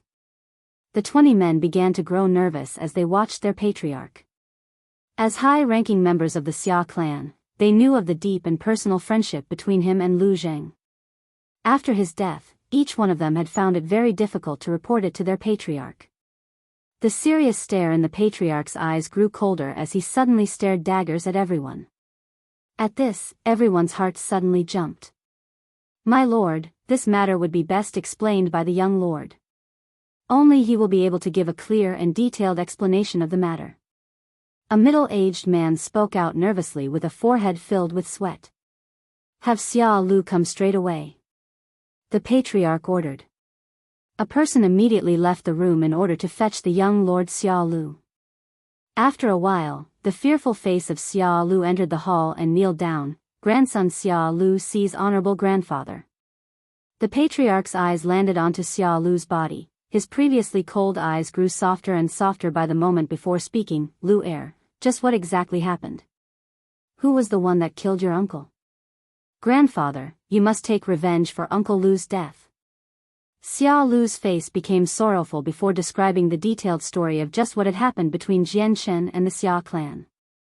Embellishing the story, he pushed all of the blame onto the Kai clan and Jian Chen, and had even painted Jian Chen out to be a maliciously evil person so that he himself was abstained from guilt. However, he did not try to hide Jian Chen's strength at all, since killing Lu Zheng was already proof enough of his strength. After Xia Lu finished talking, the patriarch went silent for a moment as he began to think to himself. His eyes then flashed dangerously as he finally spoke to his grandson. "Lu heir, this man named Jian Chen killed Lu Zheng in a single sword strike, is that right?" "Grandfather, this is absolutely true. If you don't believe your grandson's words, then ask the guards." Each one of them saw it for themselves. That Jian Chen is too much. Not only does he not even think of the Xia clan as being worthy, he also doesn't think we're on an even level as him. He openly curses our Xia clan. "Grandfather, you must not allow him to get away. Uncle Lu's death must be avenged." Xia Lu cried out in anguish. His hatred for Jian Chen had already made its way all the way to his bones. "My lord, the one named Jian Chen is truly too much. If we do not do anything about this, then I fear that our Xia clans will be impacted by this in the future." A middle-aged man spoke out. "I agree, my lord, this matter is not something we can ignore. We must take revenge for Lu Zheng's death." The seated group of men began to talk among themselves. Although Lu Zheng had been killed by a single strike, not a single one of them were worried. They had absolute confidence in the patriarch's strength. The patriarch clasped his hands together and spoke out to the nervous crowd. "The father of Lu Zheng and I have been friends for countless of years. His father has saved my life, and when he himself was dying, he entrusted Lu Zheng's healthy life to me. Now that he has been killed, it doesn't matter how strong the culprit is or who they are. This is not something I will easily forget. Furthermore, Lu Jing himself has done many things for our Xia clan, his contributions are endless. Therefore, I cannot allow his death to go in vain. Zhenghua, go and hire a few quick-minded men to go to Wake City to scout out for information. Before we take action, I want to know their strength to the finest detail. Yes, my lord. The next few days were relatively peaceful as the after-effects of the magical beast wave had finally died down in Wake City. The entire city was already back to fully healing and was booming once more. The prize reward for any information on Kendall's family had affected many people. Everyone had coveted that monetary rewards, so multiple people would try any possible method for the sake of getting a little of that money. However, after several days, Jian Shen hadn't heard a single piece of verifiable information since so many people had tried to sneak away with the money with fake information. During the same time, Jian Shen had stayed within the Kai clan without taking a step out of it. Commander Duo Li would come by once a day to report the news regarding the search, and the 3 men from the Tianhua sect would come by often to find Jian Shen and talk to him. Following several days of talking, Jian Shen and the 3 men couldn't help but become closer friends. Jian Shen had managed to talk about the Xia clan with the 3 men at times.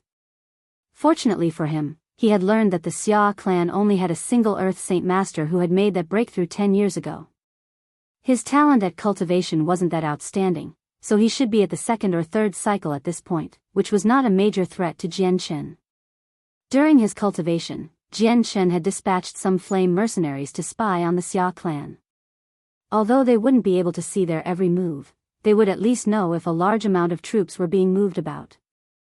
Thanks to these few days of cultivation without interruption, Jian Shen's strength had increased at a terrifying rate. Right now, his strength was at the middle Great Saint Master level. In the evening, a travel-weary youth slowly made his way to the Kai clan and quickly ran straight to Jian Shen's little courtyard without stopping. Captain, this morning, a large amount of troops were seen moving out from the Xia clan toward Wake City. The mercenary panted in deep breaths. Jian Shen maintained his sitting posture as he cultivated, but his eyes looked at the youth calmly. How many people are there and when will they arrive? There's a total of 300 men, but because of their numbers, they won't be able to travel very fast. If they travel through the night, then they will arrive by midnight. If they take a rest, then they will arrive tomorrow. The mercenary said seriously. Jian Shen waved his hand without any expression. You may leave. After the mercenary had left, Jian Shen had sat in his bed for a moment as he muttered to himself. If the flame mercenaries fight against the Xia clan now, then it would be like striking a stone with an egg. We cannot sit around for our death, so it is best to strike first. If we can strike at them during the night, then our casualties will be limited.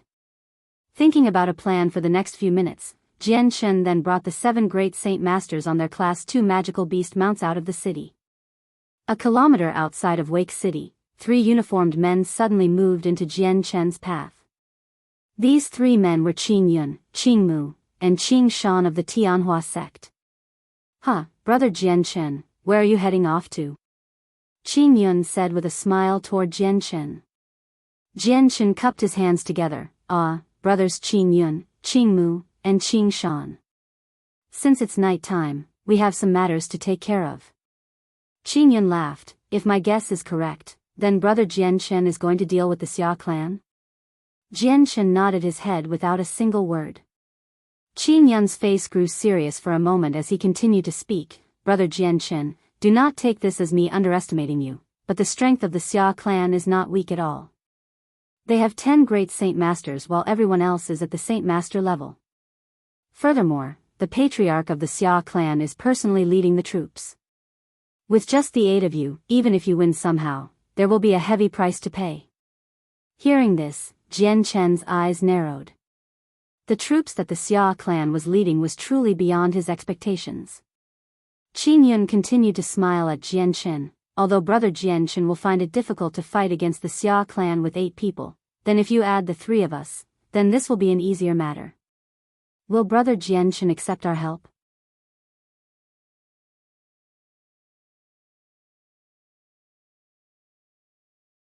Chapter 260, Assassination Operation Startled. Jianshan quickly tried to recover and smiled. If Brother Qingyun wishes to join me, then this one will be very grateful. However, I am puzzled. Are you not afraid of provoking the Xia clan and make trouble for the Tianhua sect? Brother Jianshan, you might know this, but although our Tianhua sect and the Xia clan are separated by a long distance, there was once a clash of conflict between us, making our sides fight.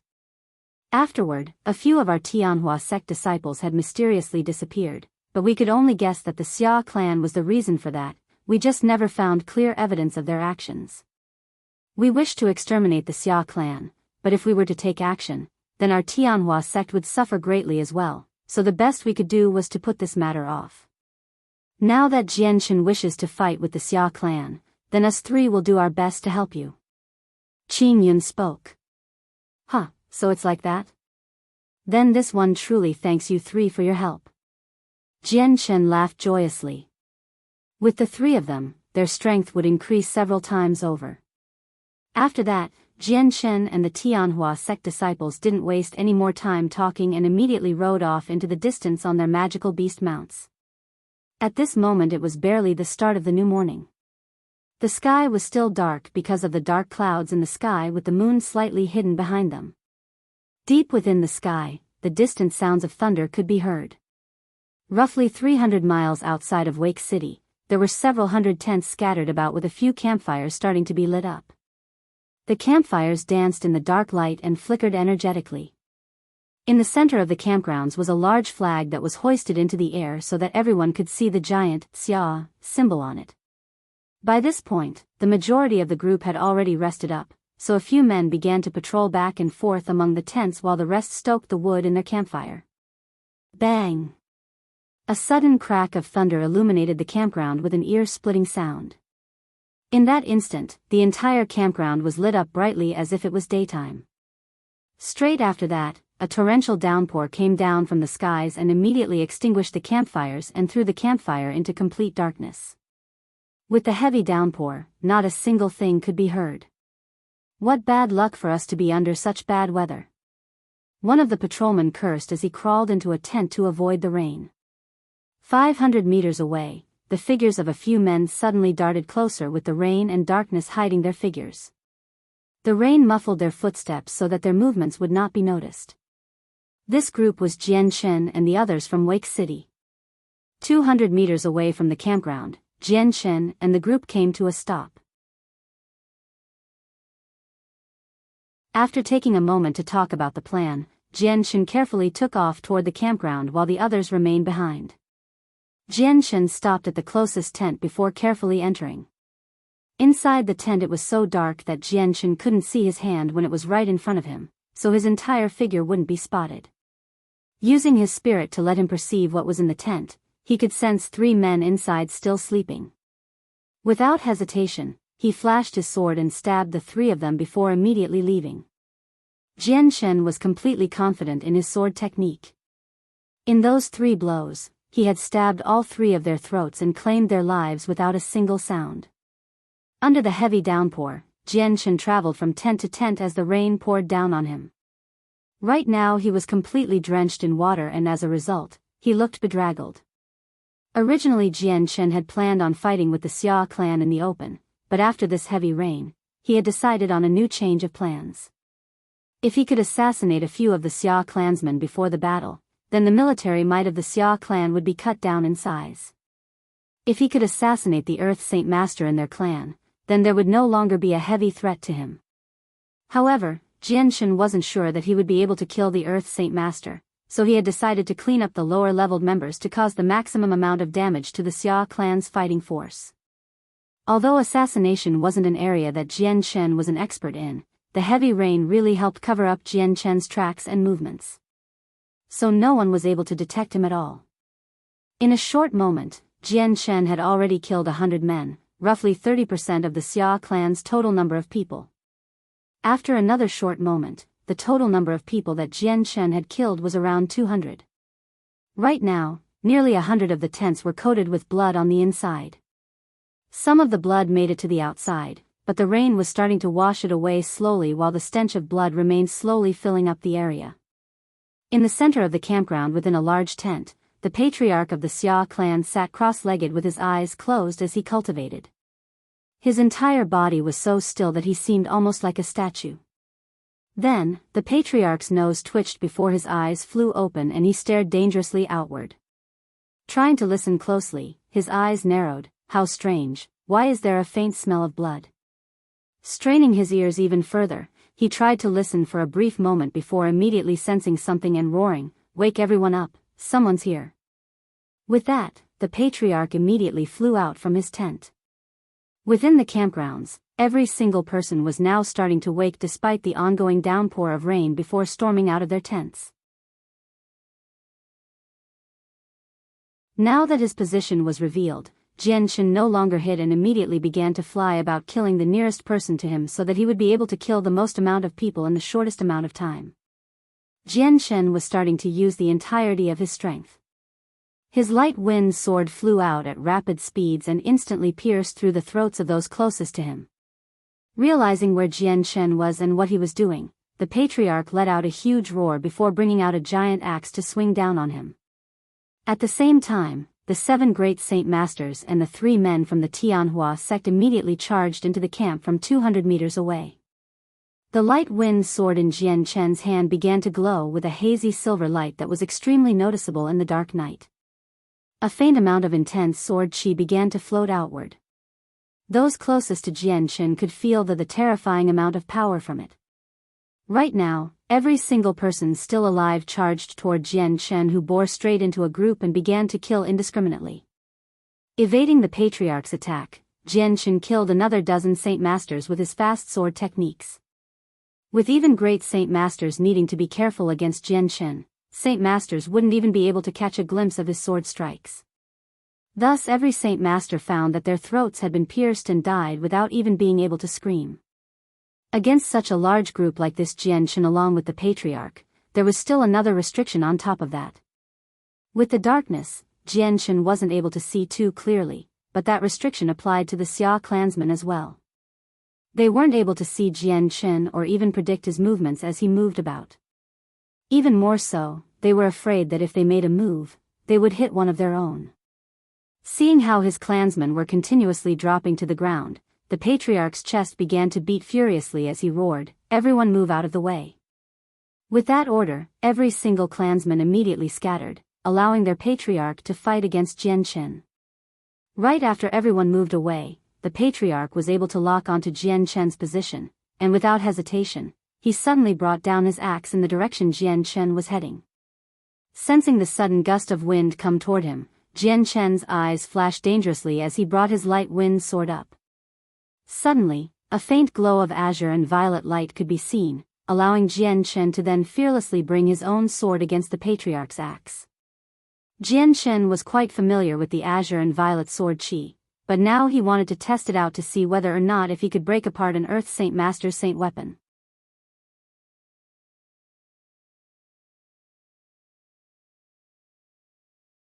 Chapter 261, Killing an Earth Saint Master. Ding! The light wind sword and the axe made contact in the air with a clanging sound as an explosion of energy flew out from the impact and scattered the rain around them off into every direction. As the two saint weapons separated, Jianghu's figure couldn't help but be sent flying back uncontrollably with the arm holding his sword trembling slightly. After all, his strength in comparison to the patriarch's was much weaker. The azure and violet sword chi was able to strengthen his attack, but it wasn't able to strengthen his saint force. With this momentary contact with the patriarch, Jianghu's inner organs felt the shock from the blow so heavily that he felt like vomiting blood. The difference between an Earth Saint Master and a Great Saint Master was as wide as the heavens themselves were endless. Even a battle skill would not help bridge the gap in any way. If Jianghu did not strengthen his inner body many times over, then he would have suffered a serious injury. The patriarch of the Xia clan shook for a moment as his face went white. Then with a dark look and small growl, a small trickle of blood leaked from between his lips. The patriarch was filled with shock as he brought up his saint weapon to inspect it. Despite it being extremely dark outside, with the deep and personal connection he had with the saint weapon, he could sense that on the blade of his saint weapon, there was a finger-sized nick in it. How is this possible? The man spoke in utter disbelief. At this moment, his heart couldn't help be sent in turmoil. On his face was no longer a calm look, but one of shock. He was an expert of the Earth Saint Master level with a saint weapon that was already incomparably strong. It could be said that anyone below the Heaven Saint Master level without the use of a battle skill would not be able to injure his saint weapon in the least. At this very second, his saint weapon had been unexpectedly damaged with a finger-sized nick. This fact alone caused his very being to be shocked. Could it be this opponent is an expert of the Heaven Saint Master level? The patriarch of the Xia clan thought in alarm, but just as soon as the thought appeared in his head, he instantly dismissed it to be false. The Jianshen in front of him felt extremely weak, so there was no way for him to be a Heaven Saint Master. Then just what exactly happened? The patriarch of the Xia clan began to pale as blood continued to flow. He simply couldn't imagine how his saint weapon could be broken. Common sense dictated that anyone that could potentially damage his saint weapon was an expert among experts within the Tianyuan continent. Experts like those could kill him as easily as killing an ant without him being able to retaliate. With his saint weapon injured, he himself had suffered a serious blow as well. While the patriarch was stuck in his moment of confusion, Jian Chen's sword had already flew at him once more. The hazy light emanating from the light wind sword was as clear as day in the night. As fast as lightning, the sword flew through the rain with a matchless speed as it aimed at the patriarch's throat. Despite Jian Chen's speed, the patriarch of the Xia clan was still an expert of the Earth Saint Master caliber. To him, this speed of Jian Chen meant that he shouldn't see him as a great Saint Master level threat anymore. Suppressing his wounds, the patriarch lifted his saint weapon and allowed it overflow with a blue-colored saint force. Suddenly, the surrounding water began to fly toward the weapon as if there was some sort of mysterious attraction. It flew toward the axe in his hands and began to condense at the tip of the weapon. Very quickly, the water began to rotate around before forming a dragon of water that flew toward Jian Chen. However, the azure and violet sword chi on Jian Chen's sword bore straight through the water dragon and continued to fly at the patriarch's throat. The patriarch's eyes flashed dangerously and he swung his weapon down onto Jian Chen. The axe in his hand carried such a heavy amount of saint force that the sound of it crashing downward caused a thunder-like sound that could split the sky. This axe's arc carried some sort of profound mystery to it that somehow pressed down against Jian Chen's body. This time, the patriarch had used a battle skill. Each and every battle skill, if properly used, would bring about some sort of powerful pressure. The higher level a battle skill was, the stronger the pressure. Each time these battle skills were used, it would cause countless people to be shocked, and could even change the outcome of a battle in a split second. Some battle skills could be harmonized to be used with a regular strike so that they would not look out of place. This type of attack style would make it hard to predict and understand, as if it was a mystery of the world as well as giving it a formidable amount of power. The force behind this axe of the patriarch was not ordinary at all. The power was far too strong. As the two saint weapons made contact, the overwhelming power of the axe caused Jian Chen to be sent flying away with blood coming out from his mouth. However, even the patriarch did not escape without a scratch. Vomiting out some blood, he looked at Jian Chen with a look of fear and disbelief. On his axe, there was yet another jagged nick of the same size on his axe. While this latest exchange of blows had caused Jian Chen to be sent flying away, his saint weapon had been damaged once more. His saint weapon is far too strange, although he himself is not a Heaven Saint Master, but that attack was comparable to one. I cannot clash against him like this again. The patriarch concluded.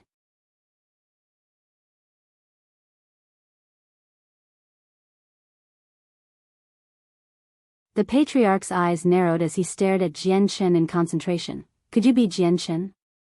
Correct. Jian Chen didn't bother to deny it. His sword strikes grew even more fierce as if he was set on executing the patriarch today. He had no desire for his flame mercenaries to be targeted by an Earth Saint Master. Jian Chen, why don't we just try and talk about this? By now the patriarch was beginning to show his weakness. He was clearly at a disadvantage, and so if things continued this way, then the end would be near for him. Not possible. Jian Chen refused the Xia clan's attempt for a ceasefire.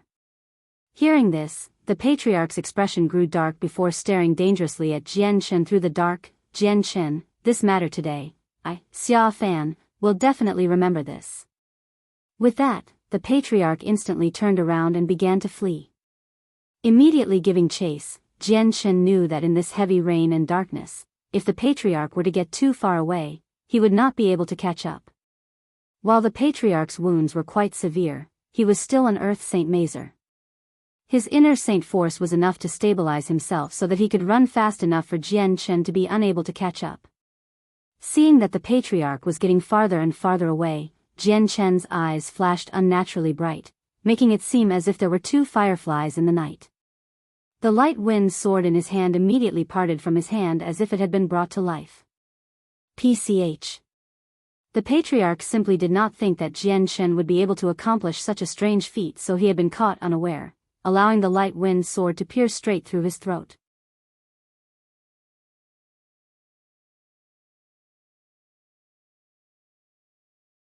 Chapter 262, Finished operation. With the heavy rain and darkness, visibility was extremely hampered. Combined with the fact that every single Xia clansman was still fighting, the death of the patriarch of the Xia clan had gone completely unnoticed. After piercing through the throat of the patriarch, the light wind sword spun in the air and flew back toward Jian Chen's hand. The Xia clan's patriarch truly did deserve the rank of being an Earth Saint Master. Even after being pierced through the throat, he did not die. Both of his eyes were wide open with terror, but unfortunately with his throat pierced, he had lost the ability to talk. Otherwise, he would have said what was on his mind as he was at his final moments. Because the sword that had pierced his throat was so inconceivably fast and could independently fly around the air, the Xia clan's patriarch had no knowledge of what this sword was. The life continued to drain away from the patriarch's inner organs and body. Slowly, he closed his eyes as he continued to try and solve the mystery that was on his mind. Thunder could be heard from the skies once more as the lightning illuminated the entire area for a brief moment. The immense downpour slammed against the ground so heavily that everyone's sense of hearing was severely affected. Jian Chen's water-soaked figure continued to drip with water as he walked toward the body. Squatting down, Jian Chen took off the patriarch's space belt on his waist and the space ring on his hand. With a brief inspection to see whether or not they were damaged, he then immediately left the area. The patriarch of the Xia clan was the leader of the clan, and was also the founder. At the same time, he was also an Earth Saint Master, meaning that the wealth he had would surely be a great boon to Jian Chen and the developing flame mercenaries. After killing the patriarch, Jian Chen didn't give up fighting and immediately charged toward the rest of the Xia clansmen. Since he now had an utter dislike for the Xia clan, he would not be merciless. With each one of these men being the strongest fighters in the clan, if they were all killed, then the Xia clan's strength would be drastically weakened. The Xia clan had an advantage. With multiple great Saint Masters and a few Saint Masters, their fighting strength was strong enough for the 7 great Saint Masters to be injured. Even Qing Shan and Qing Mu were both injured, leaving only the Earth Saint Force and battle skill owner, Qing Yun, to be unscathed. He was fighting several great Saint Masters by himself, greatly reducing the pressure for the others on his side. With Jian Chen added to the mix, the previous advantage the Xia clan had was flipped around. A few ordinary Saint Masters working together may have threatened a regular Great Saint Master and may have been enough to kill one, but in Jian Chen's eyes, they were nothing more than lambs to the slaughter. Jian Chen entered the group of Xia clansmen with his light wind sword striking everywhere at a rapid speed. Each and every sword strike found a home in one of the Xia clansmen's throats, and before they could react, their life had been claimed by Jian Chen. Under the quick killing pace that Jian Chen was setting, the Xia clansmen's numbers quickly dwindled down, and not too long after, not a single one remained. With his sudden appearance, the 3 men from the Tianhua sect were utterly amazed at Jian Chen. There had been 300 men from the Xia clan. Including the patriarch, everyone was killed without a single one escaping. On the other side, only the great Saint Masters from the Flame Mercenaries, Qing Shan and Qing Mu had taken damage. Every one of them was bloodied with open wounds that blood streamed out of. Brother Jian Chen, is the patriarch of the Xia clan dead? Qing Yun panted as he asked Jian Chen. Because Jian Shen and the patriarch had been fighting a far distance away in the pitch darkness, Qing Yun was completely unable to tell how the fight had gone. Furthermore, with the pressure he was feeling during the fight, he couldn't spare the time to try and get a good look. Jian Shen smiled, but with the darkness, it was not easily seen by the others. "Don't worry, that old man has been taken care of by me already." With that, the three men from the Tianhua sect felt sweat form on their foreheads. Their hearts felt utter shock at this piece of information. None of them had thought that Jian Shen would be able to kill an Earth Saint Master with a battle skill so fast. Furthermore, from what information they had previously gathered, they knew that the Patriarch was a second cycle Earth Saint Master who was on the verge of making it to the third cycle. It's a good thing that our Tianhua sect chose not to provoke Jian Shen. For the sake of a single Class 5 monster core, it would not be worth it to make such an expert our enemy. Qing Yun thought to himself. Walking up to the rest of the flame mercenaries, Jian Shen looked at everyone and asked, "Are there any major injuries?" With these great Saint Masters being experts of the battlefield, Jian Shen wasn't willing to lose any of them. While there's a few heavy injuries, they're not life-threatening. Duo Kong spoke with a weak voice. "Brother Jian Shen, their injuries look quite serious. We should head back to Wake City and have a Radiant Saint Master come treat them," Qing Yun proposed. Nodding his head, Jian Shen immediately set off to grab the space belts from every single person on the battlefield. Afterward, he led the group back to Wake City. "Brother Jian Shen, Wake City doesn't have any Radiant Saint Masters, and even if there are, they are hard to find. You should take them back first. I'll go to a nearby second-class city to go find one." Qing Yun then followed up. "Then I'll be relying on you, Brother Qing Yun." Jian Shen spoke with a respectful salute. Brother Jian Shen doesn't need to be so polite," Qing Yun responded before leaving by himself. Since Qing Shan and Qing Mu were injured, they followed Jian Shen and the others back to Wake City.